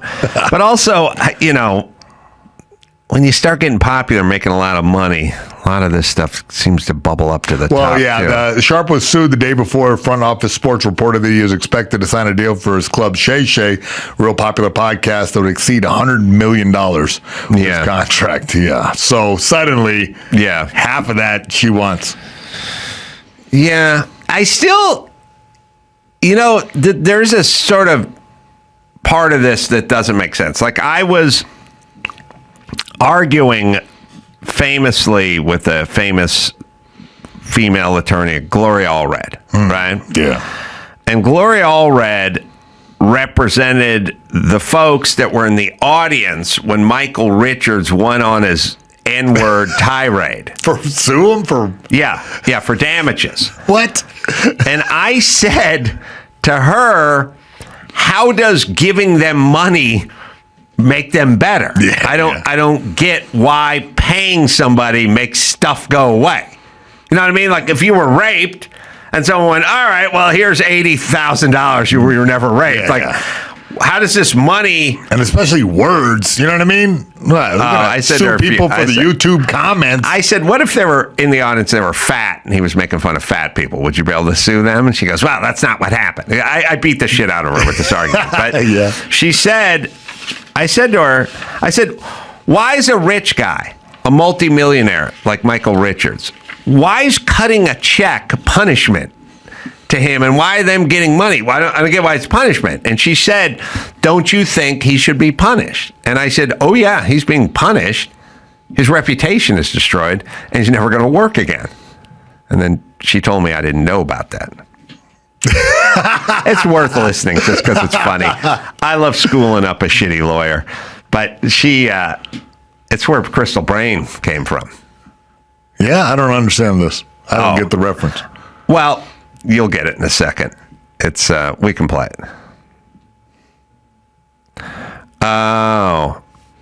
Crystal Brain is not isolated. Yeah, we'll find it. Dawson will find it. We're going to label our stuff better. I think that's what we're going to do, because Crystal Brain has definitely been ISO'd out. But you can play me talking about fat people if you want. But what about if I'm morbidly obese and you call me a fat ass? Okay, again, you have, first of all, morbid obesity is a physical condition. And, I would hope that no one would make fun of anyone on account of that. Well, they did in my hypothetical question, so please address it. I'm just telling you, I want to focus on racial issues. Because this would hurt your argument. That's why you don't want to address it. Of course, if you had a logical answer for my hypothetical question, you would give it at this point, but you don't, so you won't. If you would like some free legal advice, you can't answer a hypothetical question. Who will give Gloria Allred, you're not capable of answering a basic hypothetical question. Well, you know what? I don't need to be answering that on your show. When I want to talk about because you have no answer. Because you have an answer that would hurt your argument. You obviously don't think that issue is important enough. Oh, there you go. That's right. Imply I'm a racist. That's a good way to get out of not answering a very basic question. Very smart card you play, Gloria Allred. Every time somebody has a question, every time someone has used logic to corner you, you play the race card and get them on the run. There's no diabolical. It's not going to work. Either answer the question or I'm going to get off the phone. Thank you very much. Goodbye. All right, coward. Yeah, okay. Michael Strahan. You see how you talk to fucking people that dodge questions? If you won't answer a hypothetical question, then you're wrong. Mm-hmm. Your synopsis is wrong if you won't answer a hypothetical question. And by the way, everyone by law should have to answer hypothetical questions because they're hypothetical questions. There should be no not answering. Yeah. It's hypothetical. Oh, we have the Crystal Brain. I happen to enjoy this one. Sir, if you will answer my question, I do think it was wrong what he did. You don't think he should suffer a consequence? I don't necessarily say he shouldn't. He will and has. Like what? How has he been punished? Well, first off, we're talking about what a jackass he is on a national radio so show. that's enough. Well, some would say it's the ultimate in a certain sense. Well, I don't know, and I'll tell you why Why is giving away money the ultimate punishment? Isn't your name being tarnished the ultimate punishment? Let me address your issue. Yes. That if he's talked about, that's punishment enough. For some people, that enhances their career if they're celebrities.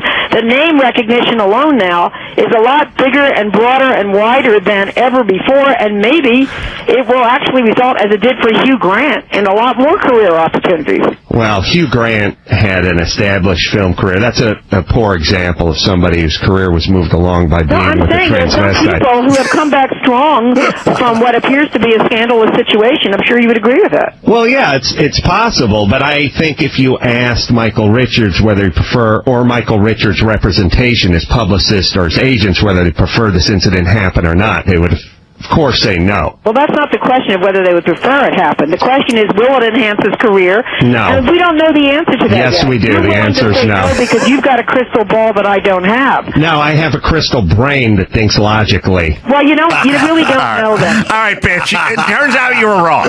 Turns out it may have hurt his career just a little bit, but she thought maybe it would enhance his career, dropping 70 N-bombs by being filmed on a stage in L.A. Okay, she's a fucking liar. She's a liar. And the problem is she's too dumb to realize I'm smarter than she is, and she brings that shit in there. But Michael Strahan, that's how you talk to people who lie. Yeah. Crystal brain. Crystal brain. I finally heard the genesis. Sam's got a podcast. Sam's got dates. Sam is all over the place. And if you go to Sam Tripoli, spelled pretty much phonetically, right? Yeah. SamTripoli.com, you can find out about all that stuff. Is that correct? Yeah, didn't change my name up. Sometimes I wish I would and come up with a cool stage name, but went with my dad's name, which is my name. Oh, yeah. You know what I was talking about the other day? You can tell a lot about your family by their sort of ambivalence to stuff, you know? And I realized I had two instances with my family. My dad, who was just sort of, he's like a Labrador, which is, nice, but he ain't doing anything for you. He's just going to hang out. Right. You know what I mean? And I said to him once, I go, I don't have a middle name. What is that? I mean, why no middle name? Now, I know what it is. It's effort. Like the people that give their kids 5 middle names, I always get pissed off, but it's because they love the shit out of them, or at least they did when they were born. But I said to my dad, I go, why no middle name? And he goes, I don't know. It just means like, I don't know, you wouldn't name your neighbor's kid. You wouldn't give him a middle name. Well, why? He didn't care, And then he goes, I don't know. You should ask your mom. And I asked my mom, and she goes, I don't know. Ask your dad. I go, okay, neither one of you know because you're just like, who cares? But my dad, I realized I got his brother, Ralph, when he died, he left behind like a Purple Heart or some accommodation from the war. And my dad gave it to me. And I looked at it and it said Ralph Carolla. And I said, your brother went by Carolla? Yeah. And you go by Carolla? And he goes, yeah. I go, well, why did your brother go by a different last name? And he goes, I don't know. I was like, oh, these are things normal people would like ask and have answers for. And I realized it's not that he's not like inquisitive. It's like he's such the opposite of family that is like, I don't know. Why would you fucking ask that bum if he has a recipe for gazpacho? Like, I don't know. I'm not talking to him. Why would you talk to him? Like, but that's his brother. His brother goes by a different last name. So crazy. And I'm like, well, what is it? Is it Carolla? Is it Carolla? And he's like, I don't know why Ralph did that. Maybe it was. But was it Carolla and Ralph just changed it? No one, don't ask me. What was your grandpa's name? Yeah, exactly. Oh, he was a. Was it Carollex? He was a Jocko. What? Yeah, Jocko Carolla. That's a pretty good one. But he's an Italian guy. Name ever, Jocko? Jocko Carolla. Well, like that's a nice sort of name, though. Italian Jack or Yeah. He died when my dad was like 18 or 19 or something. Oh, So really? I never met that guy. My brother, I got 2 middle names. My brother got no middle name. What? And he's affected by it. Oh, well, who are you talking to? Yeah, he I've got never been the so same. angry to the point he changed his name totally to my mother's maiden name and his nickname. That's my brother. Okay. Well, is he pissed? See, I take it as a sign. Well, okay, I'll put it to you this way. For me, it's very consistent in their behavior or with their behavior, and that if they had, saved college money for me or bought me a car on my 16th birthday or something, I'd go, well, they're caring, loving, concerned people. But for them, it's total consistency. They didn't care then. They didn't really care later. So it makes sense. But your family you got 2 and he got none. None. But is your brother pissed because it's sort of a metaphor for being sort of apathetic about him? No. My brother was treated way better. My brother was the #1 high school bowler in New York State. And where I'm from, Really? that means something. Wow. #1. Yeah, my brother could bowl 300s with both hands. Really? Yeah, he could get perfect game, both hands. Really? Wow. At a very young age, my brother was the chosen one. Wow. And he's more hung than I am, and he's younger, which is devastating. So who needs a nickname? Yeah. Wow. I'll take the bigger dick and no nickname over 2 nicknames and a smaller dick. Well, these aren't nicknames. These are middle names, right? Names, yeah. Yeah, the only good part of my saga is I gave myself a middle name. Oh, snap. Yeah. Which is I just wrote in Lakers one day when I was at the DMV when I was like 22. Your Lakers middle name is Lakers? It's on my driver's license. That's the best thing I've ever heard. It's on every fucking official document I have. Hey, Everything I have. Snuck it in through the DMV? Go get my phone. That's weird, man. Somebody get my phone. I will show you believe this. it, but damn. The great news is I am going to the Lakers game tonight, and every time I go to the Lakers game, because Jay Moore gets me in, Jeannie Buss just walks over, and I just pull that license out, and I go, I want a free beer, bitch. That's I awesome, want a fucking dude. hot dog on a stick. That's awesome. Well, the awesome part is if you don't have a middle name, there's just a blank square when you're doing paperwork, and then you just write in whatever you want. But My daughters have cool middle names. Do they want to? Yeah, Ninja, Ghost, and Ninja. That's cool. Ghost and That's so Ninja. strange. Yeah. Really? They're known on the internet by their middle names. Really? Yeah, I don't want scumbags knowing their real name. Because there's so many just autistic momos out there that will go after them. So they're known as from their middle names. But their middle name, that's what it says on the birth certificate. Oh, yeah. Oh, that's good. Yeah. It's going to be fun having a fun dad. I guarantee you at some point they will go by their middle names. Because guys will love that. Hey, I'm Ghost Tripoli. You're like, well, what's your real name? No, that's my legal name. Listen, Given they're to me right. by my parents. You're right, but you don't want to go like full Frank Zappa. Because then you get named Moon Unit and Dweezil and stuff. Like, no, I don't mind Ninja Warrior, Cash Widecock or something good, But I don't want to be Dweezil. Yeah, 100%. Or Moon Unit. Dweezil? Dude, imagine naming your kid Dweezil. Like, I just want him to get the shit kicked out of him forever. Yeah. All right, I will pass that to you so you can verify. There it is, dude. There it is. There it is. There it is. My parents named me after Santa Claus. What? Yeah, Nicholas is my middle name. Oh, really? I felt like weird hiding that from you. I was born the day before Christmas. Now I'm stuck with Saint Nick. I'll tell you the guy we should all be It wasn't jealous Mayhem? of. They didn't give you Mayhem? Because that's Got the that much greatest later. name. Yeah. The guy we should be, we should all, sorry, I just turned my phone on. We should all say this about our dads when they pass, which is, I'd heard that Tom Tucker Carlson's dad passed like last week or something like that, right? Yeah, but at a certain point, you're old enough, they're old enough, like, I get it. That's my goal. Yeah, to get to that time where they're good and then wrap it up. Wrap it up. Yeah. I don't want them wiping my butt. That is one of my goals in life. Yeah. So I just shot him a note. I just said, hey, I heard your dad pass. Sorry about that. Nothing. Just short, stay strong. Thinking about you. Guy shit. And he writes back, thanks a million, Adam. And our family, he was everyone's hero. And he was fully himself to the minute he died. Never degraded or fundamentally diminished. That was the greatest blessing. I feel weirdly okay about it, actually. I knew him so well, and our relationship was so happy and uncomplicated that mostly I feel gratitude. Not a word left unsaid. And I just wrote back, I fucking hope my son says that about me when I die. I don't know, how are you doing better than that? That is a new goal for me. Not a word left unsaid. You send the most basic thing, and he sent you the greatest thing.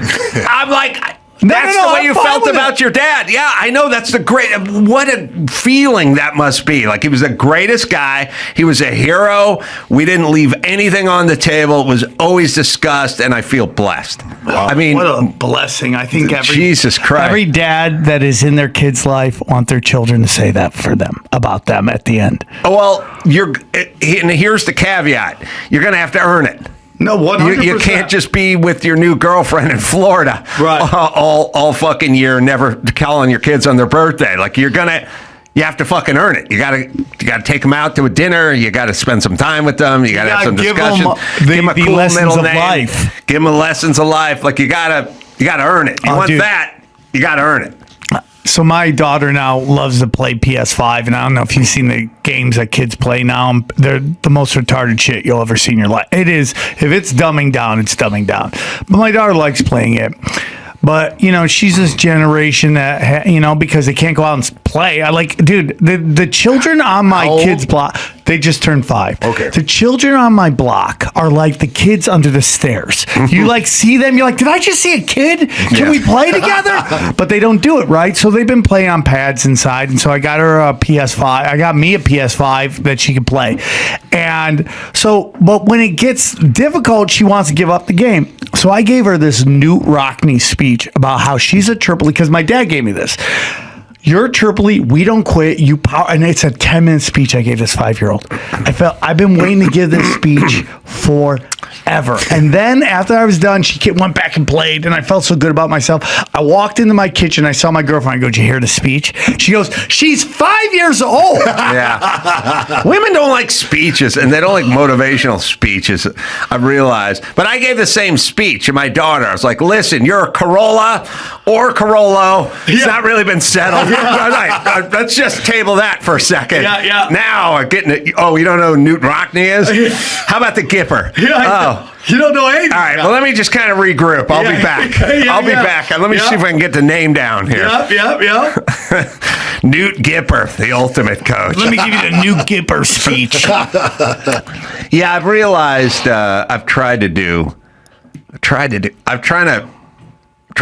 my son's turning 19, and I'm trying to find something for him, like stuff he could be good at, stuff he could get paid for. It's also funny. These kids don't have to do anything now. They don't. They don't. People go, oh yeah, because you're rich guys, your kids. Poor people don't need to do anything. Evidently, no one needs to do anything anymore. Everyone's just kind of. Dude, my buddy's like, he can't get anyone to work. He goes, these kids don't want. He runs lifeguarding in Vegas, and my friend Mike B was telling me, he's like, I can't hire anybody. Nobody will do the jobs. When I was a kid, this was like the greatest job you could get. I can't get any kids to do these jobs. No, nobody wants to do anything anymore, and somehow aren't compelled. Like, you go, don't you need money? It's like, I got Apple Pay. It's like, I'm telling you what it is. It's air conditioning, big screen TVs, and edibles. Yep. Between those three, nobody's doing shit. And Grubhub, everyone's just like, fuck it, man. I don't need to leave the house. I've talked to young people who used to work here, and I'd be like, "You're a dude, yeah. You're dirty, yeah. What's the plan?" They go, "What do you mean?" Yeah. I go, "Just kind of want to career-wise, like do stuff." They go, Don't you want Chief? The Taste of Encinos this weekend. We're going out to that. I'm like, yeah, I know. I'm talking about like career shit, and they're like, I said to one of them, I go, "Listen, you got air, you got a big TV, and you got pot." He's like, "Yep," and I'm like, "That's kind of all you need, right?" He goes, "That's about it." And I go, "You don't even fucking need a car, right? You just Uber and whatever." Yeah. Yep. And I'm like, "Oh, okay." We had a little fire in our belly because there was a fucking fiery orb outside called the sun, and we didn't have air conditioning. And I was like, I don't want to live in this cool hand Luke sweat We were box. the last generation of that, the Gen X guys. We were so miserable that we had to do shit. Yeah. Yeah. There's no misery index There's anymore. none. They got everything they ever want, and it's to the point now they don't even want to date anymore. Yeah. They got too much plastic circulating in their brain, and they're starting to lactate, right? And they're just like, yeah. And it's weird. What the answer is, I don't know. It's another thing that's weird too. Is like you talk to dudes. Like I do this with my nephews and stuff. They're like 18 or whatever, and you go, "Hey man, what do you want to do?" And they go, "I don't know." They go, "What do you like?" And they go, "I like eating out." And I go, "I know, no, but stuff like, what's your passion, I don't know." It's like, well, what do you like? I like video games. I'm like, I know, I'm talking about fucking and fighting and building shit and rebuilding engines and fucking rolling on a mat with somebody, like that stuff. They're like, nothing. And the dudes are detuned. Society has fucking tuned them. It's like somebody took their soup and dumped a sack of flour into it, and they're all just. Someone told them that they were toxic and masculine, and they shouldn't be wrestling, and they shouldn't be asserting themselves, and they shouldn't get boners, and they shouldn't fuck, and they shouldn't fight, and all this stuff. And we got a bunch of guys who are just like, blah. And you're like, and you say to them weird shit, like you go like, let's go out. Let's go to one of these sports car racing schools or something. Go do some hot laps at Willow Springs. And they're like, "Well, this Saturday's not good for me." It's like, you don't want to fucking you don't want to do some hot laps in the car? It's weird. I think society took dudes and they kind of demoralized them, and now they're 100%. They're just apathetic now. They're just like, I don't. You want to go on a date?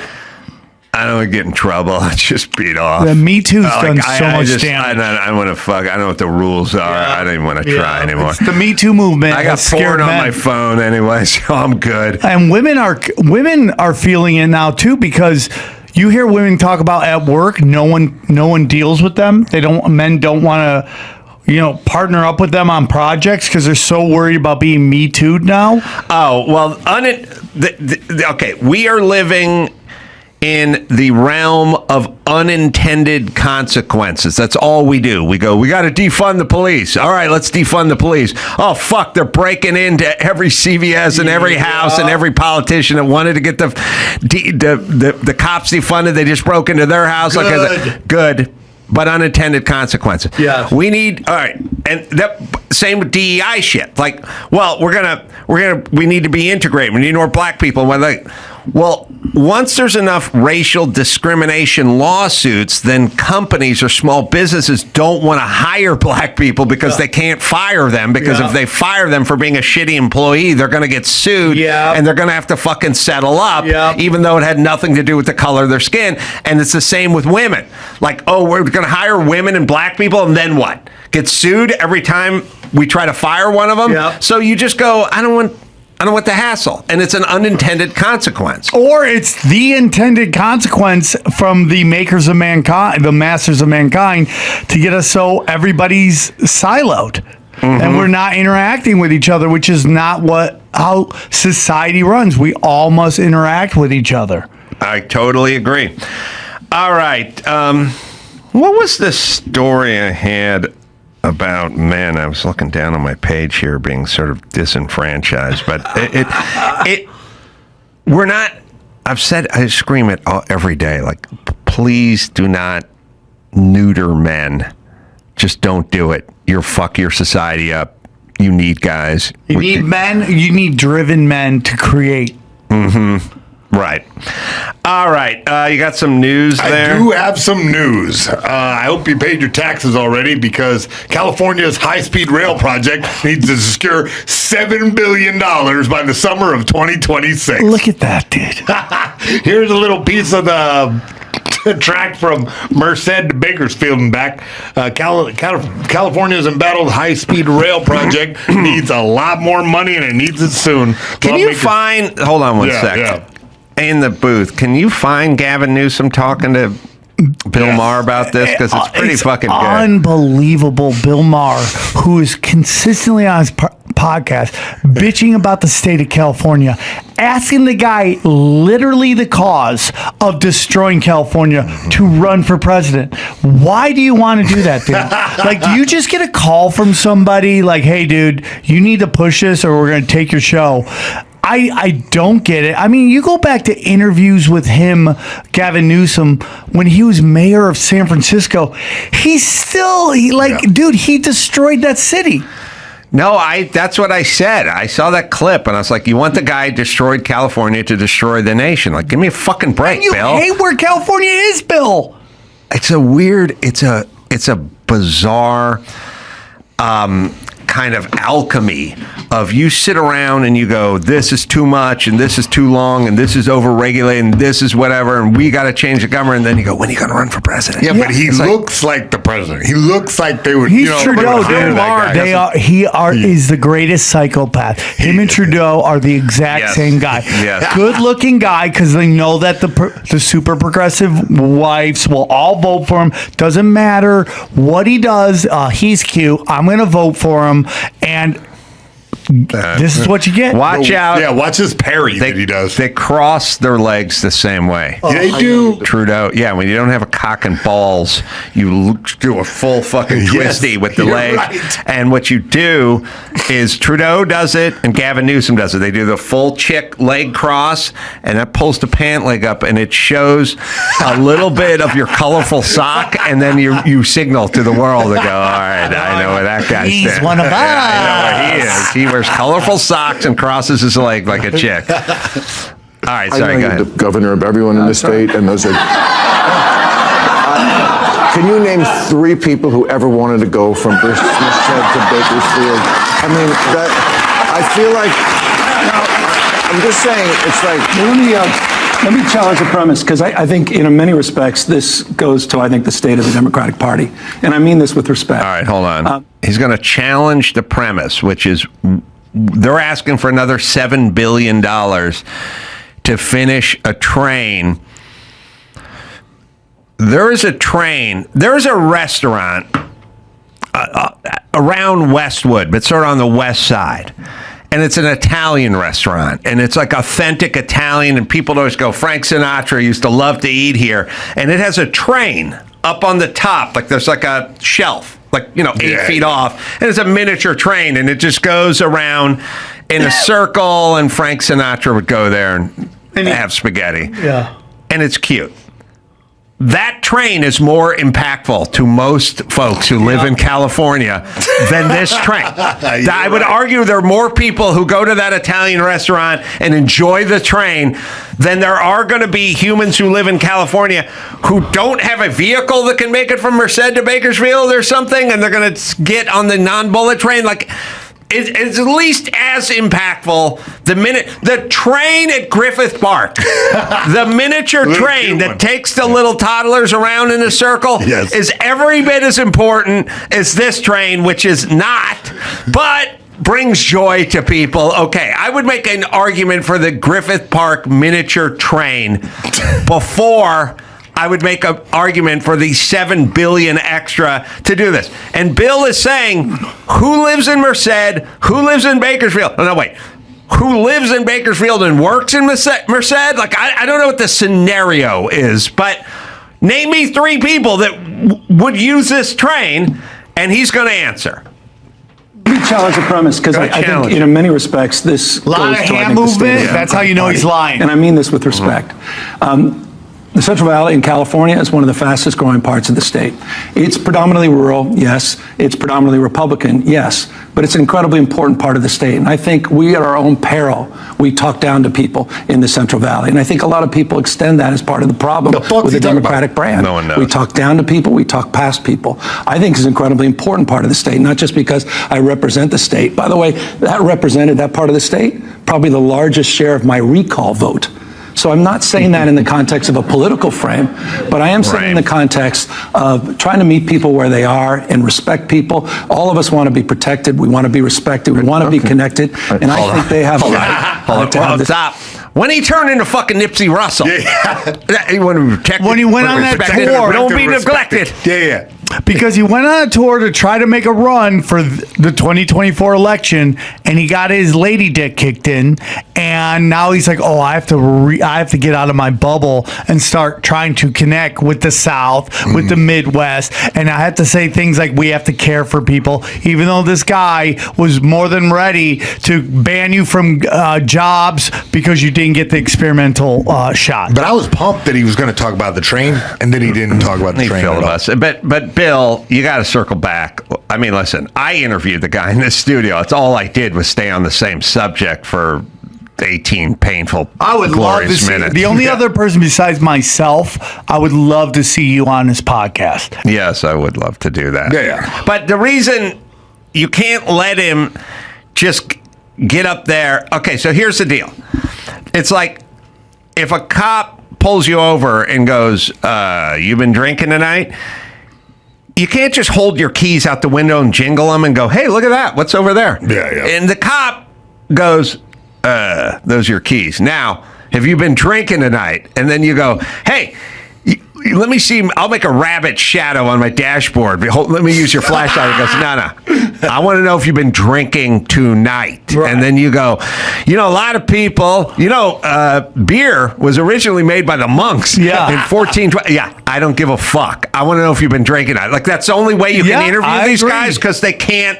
They jingle their keys over here. We're going to talk about going down and not neglecting and prospecting and intersecting. He doesn't say a fucking thing. There's a train that nobody wants. We are bankrupt. You want more money. This sounds like the worst idea ever. So, all right. What ensures that if you get the $7 billion, it will actually work used on it? You already got $20 billion, dude. No one will ever go on that train. You will never go on that train. It will be zero impact. But let's listen to the rest of his answer, just because it's funny.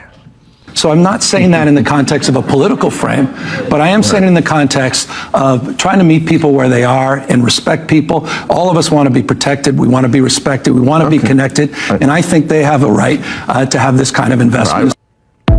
So full. What do you mean protected? He's talking about a train that's a waste of money. Respected. They don't want to be neglected. No, he was framing it so that he's the protector against Bill Maher of the Central Valley people, but he didn't answer shit about the train. No, he's on a tour he basically has to convince people he's normal, essentially, which is a weird... He's not American Psycho. Yes, the concept is a flawed concept, which is you go, well, what do people want? Well, they want less government waste, they want lower taxes, they want cheap energy, and they want a secure border. Okay.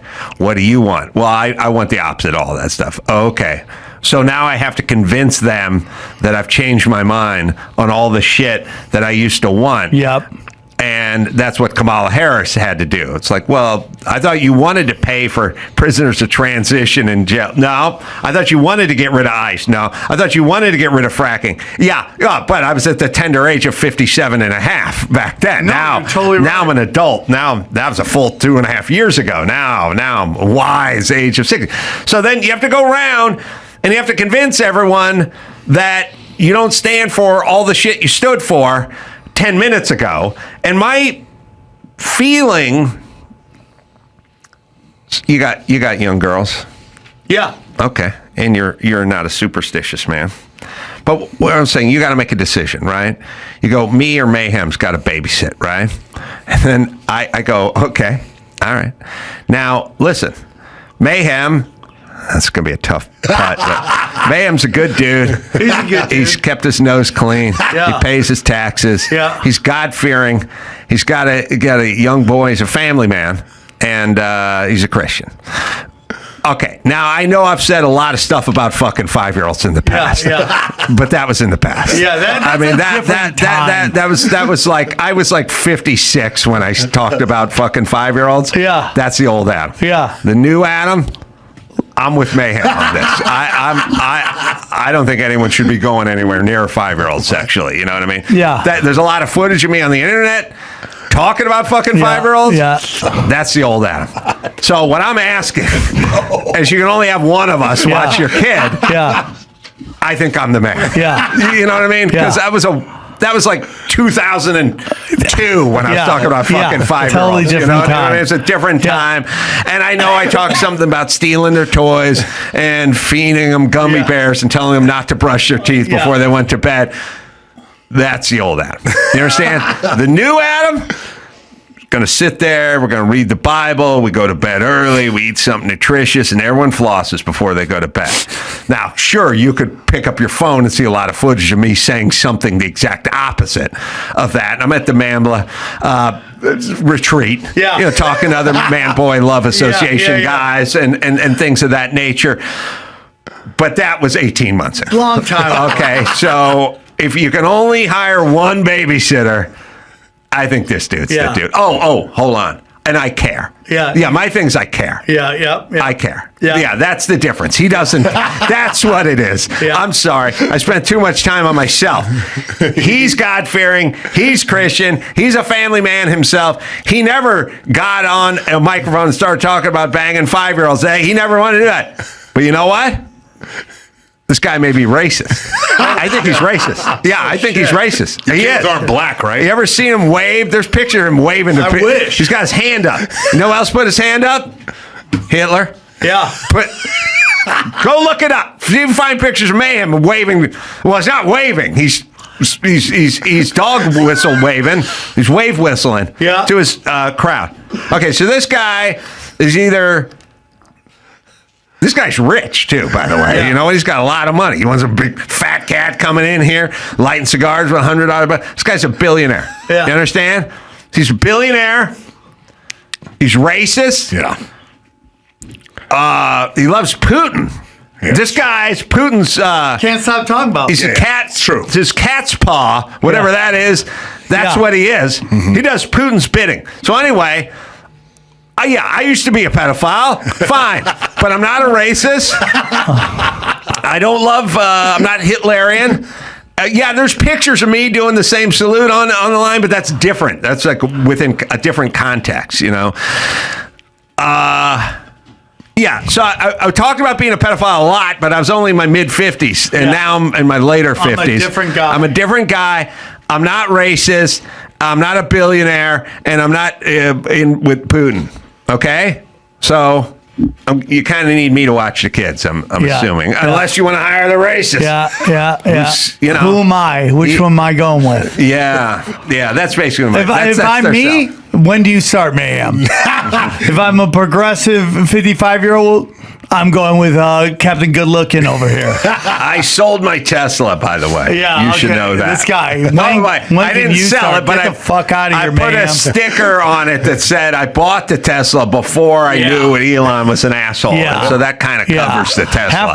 Half your staff is gay, obviously. I have a thing in my yard that says no humans illegal. Yeah. You know what I mean? Even pedophiles, really, but that's not what I put it there. I only hire trans now. That's all I do. Yeah. That's what I do. All the chicks here, big dicks. That's all that happens This here. guy loves Hitler. Yeah. How about that? Yeah. It's just ridiculous. Oh, he invents rockets and shit, too. But who else invented... the whole rocket program came out of Nazi Germany. Yeah. Werner von Braun.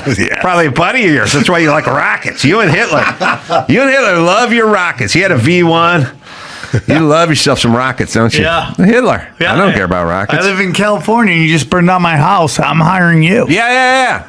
Yeah, he wanted to do deforestation, but I was worried about the milk thistle. Yeah. So I said no. The dune bug. You were worried about the tiny bugs. I was worried about the delta smelt. That's why we don't have any water in the reservoir, and then we didn't clear the brush because I was worrying about milk thistle. Yeah. This guy wanted to fill the reservoirs with water. with racist water. Dude, probably Aryan water. I'd say it'd be the Look at you, dude. He's like, the tears of Jews is what he wanted to fill those reservoirs with. Yeah, the tears of Jews. Dude, look at those tattoos. They're probably all Aryan Brotherhood tattoos, too. All right, you just broke down the fourth wall because my mayhem in this fantasy doesn't have tattoos. Exactly. All right, sorry, go ahead. All right, here's a nice bit of video. Memphis repo man driver runs over his head trying to evade the tow. This is just a great video from TMZ. That's a video. A repo man in Tennessee is proving you gotta have a lot of brains to do the job. Here he is right here. Repo man's got to be the worst fucking job of all time. Yeah, it's a tough one. Oh, he's got a flatbed. Oh, he's going to pull the car up the flatbed. And then I guess the lady or the driver gets into the car right here. He makes a decision to get underneath there. Oh, gets run right over. The guy didn't see him there. No. Jesus Christ. Yeah, well, the guy's pulling back in. And the guy does not care.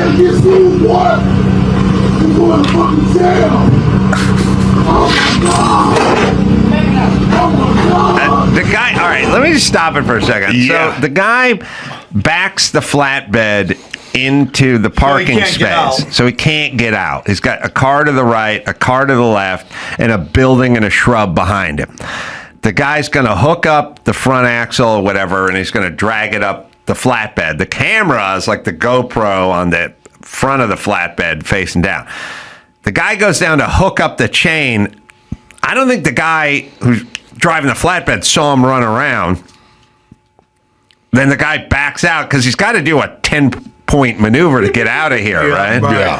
Yeah. And then ran over the guy's head. Well, he exited through the shrub if you watch the video all the way through. Yeah, let's watch it all.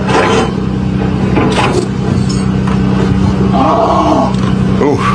I do like he has a sort of Bonnie to his Clyde. Yeah. No, but she's awful. She should go in the truck. No, this lady was part of the car. Yeah. She's with the guy. She was friends with that guy who had the red car. Exactly. Yeah, she should jump in the truck and move it up. Yeah. But now this guy, you got a car that's eventually gonna get repoed, and now you gotta you're gonna get arrested, right, for running over a dude. Yeah, he's sustained abrasions on his head. That man is wanted for reckless assault. And the guy's in a neck brace. I'm a little sympathetic because I drove off a tow truck before. Yeah. So I have experience driving off of tow trucks. Mine wasn't a flatbed. It was the Elon Musk rocket catching arm sling that the two prongs that go out and lift it. Bang, bang, lift it up. You drove right off of it? Backed right off of it? Well, the guy towed the back of my car. Oh, yeah. So. And you had front wheels driving? No, you just floor it. It was a BMW. It was a 90 E36 BMW M3 6-speed with a rear wheel drive, so that the tires were on the two arms that were like cupped up, and the car was at a 90-degree angle or something, 45-degree. It was towed. It was 3-4 feet off the back of the thing, and I was gonna let it go. Well, first the guy kept towing the car, and then I jump in the car and hit the brakes. And because I know a lot about cars, I know that most of the brake ballast is in the front wheels, because when you try to stop a car, you need more brake on the front because the weight is going forward. If you put it in the back just locks up, and it's got no weight on it because the weight is shifting. Right. So I know it's got, 65, 70% ballast in the front.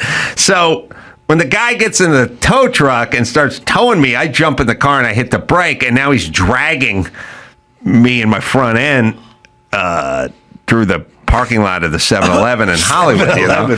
So, and then he gets out of the car and starts yelling at me, and then I get out of the car and start yelling at him, and then he runs back to the tow truck. I run back to my car, and we do the same thing. And then at some point, I get out of the car, this is like midnight, and Tom Stern, who's plays Yergy. What? Can you find, Dawson, Windy City Heat? We were talking about that the other week on the show. Yeah. Oh, you love that movie. Okay. Tom Stern plays Yergy, the Russian rich porn producer who shows up and starts explaining that he wants more tits and ass if he's going to pay for Windy City, because they lose funding from their Japanese guys who are paying for it, Mr. Hiroshima. Knocked over all the food. Yeah, and Yamasaki. So then Yergy shows up. So Yergy, Tom Stern is Yergy. Yeah. And Tom Stern is nuts. And he's out in the parking lot with me, and he's witnessing this whole thing going down. You were parked in the red? I was parked.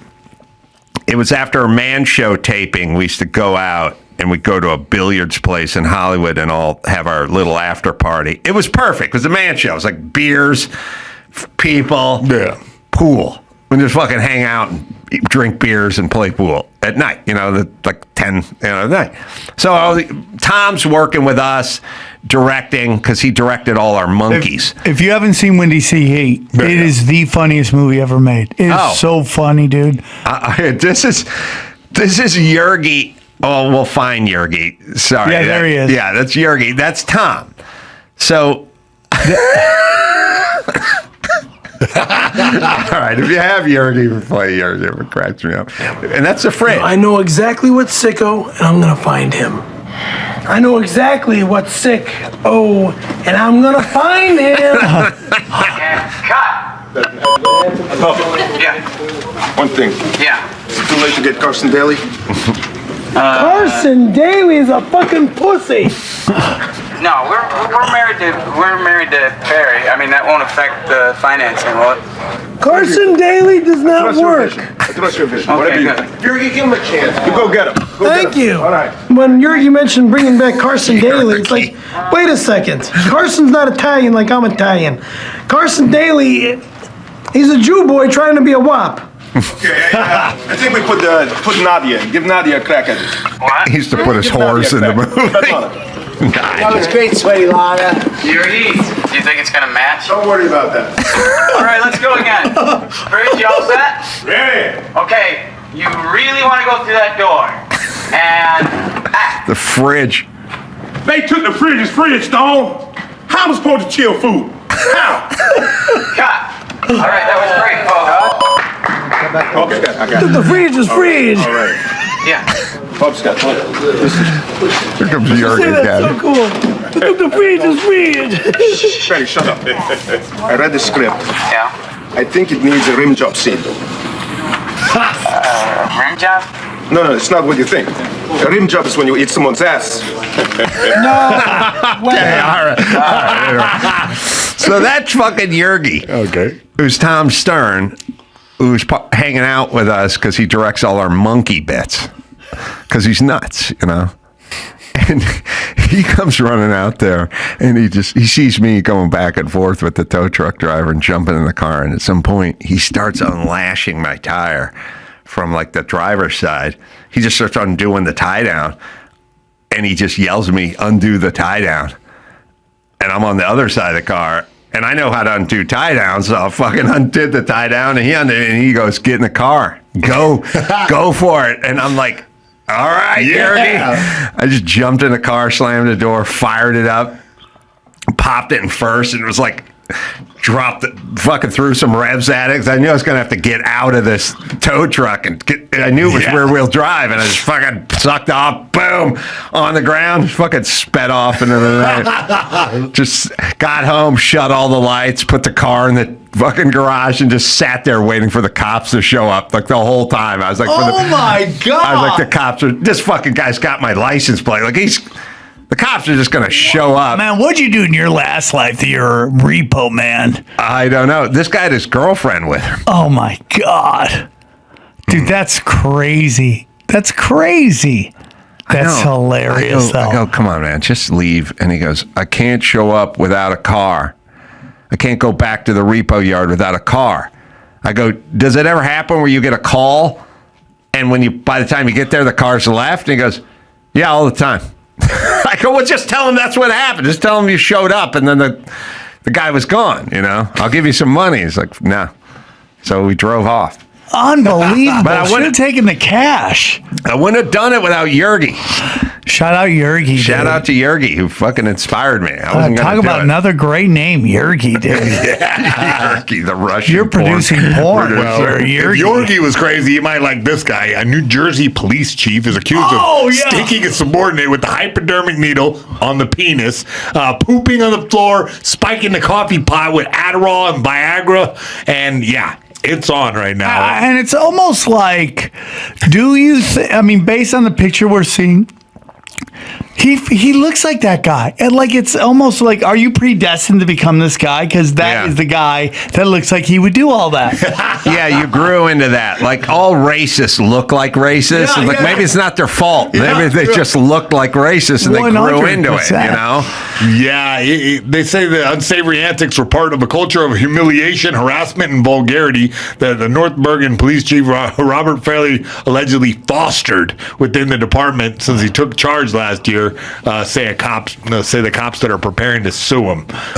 He's also accused of sneaking hot peppers into officers' food, sending sex toys and gay pride flags to the home of a cop, and tossing eggs in fit of anger.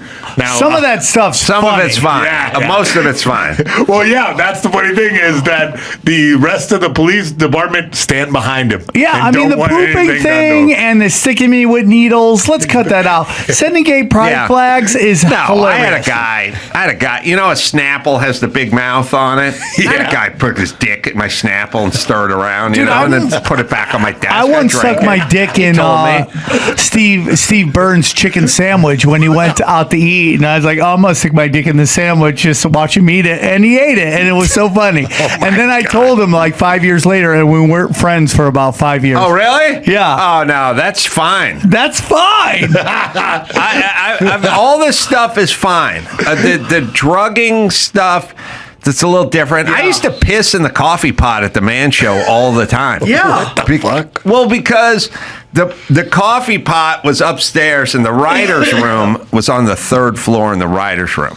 And the writers had their own bathroom up on the third floor of our building, and they would fucking destroy the bathroom. I'd show up there, there'd be newspaper all over the fucking floor. They'd piss all over it. It was like a cage for a hamster. Gas station bathroom. Yeah, they destroy it. They wouldn't flush the toilet, blow it up, I just go, you know what, fuck you guys.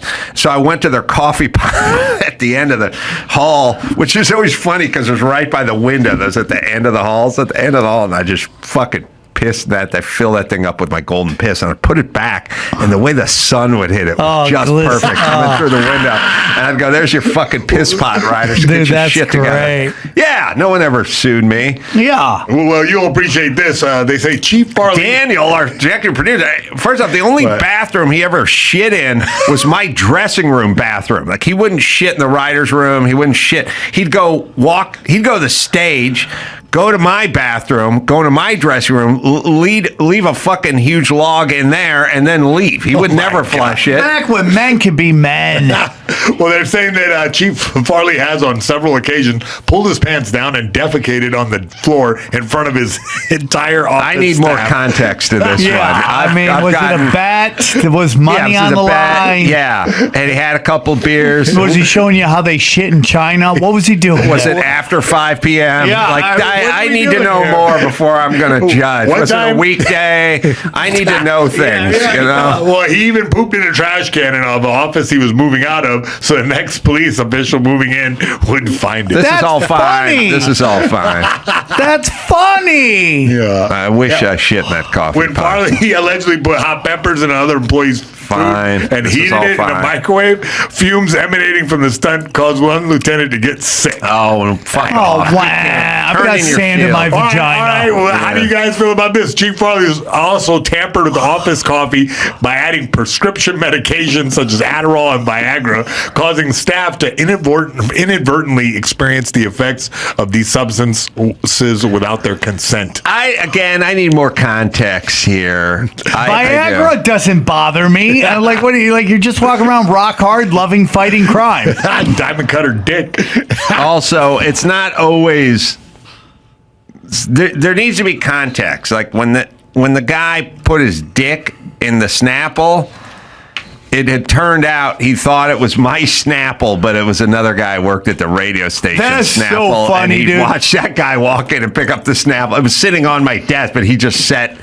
I didn't have a desk. He just set a Snapple down. Anyway, they thought it was mine. It wasn't mine. So we need context. That is so you know what I mean? dude. Yeah, you knew it was Steve Burns' sandwich, though, didn't you? Yeah, and I watched him and I laughed, and we all had a great time until he got too serious. But that's what guys do.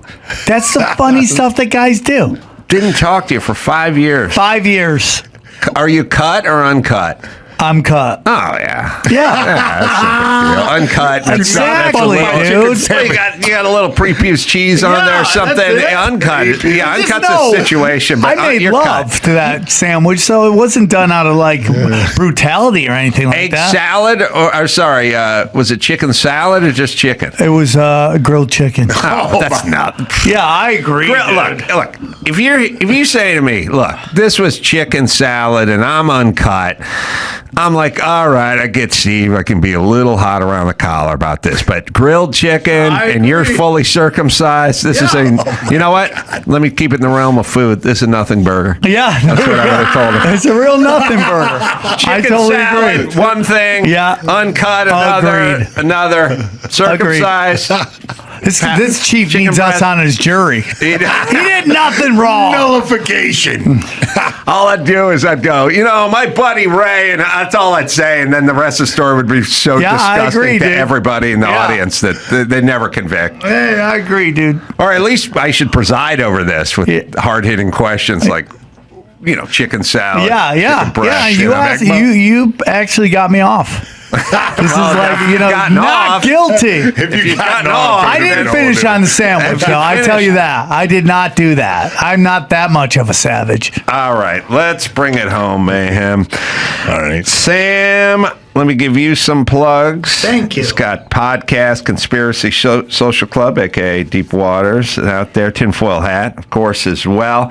Live shows all over the place, samtripoli.com. Me heading to San Diego at the American Comedy Club, doing stand-up there. Yeah, you like it there, huh? Yeah. I think I've been there. I can't remember. April 11th and 12th. Go to adamcarolla.com for all the live shows, because I'm everywhere. And until next time, it's Adam Carolla from AM and Sam Tripoli saying mahalo.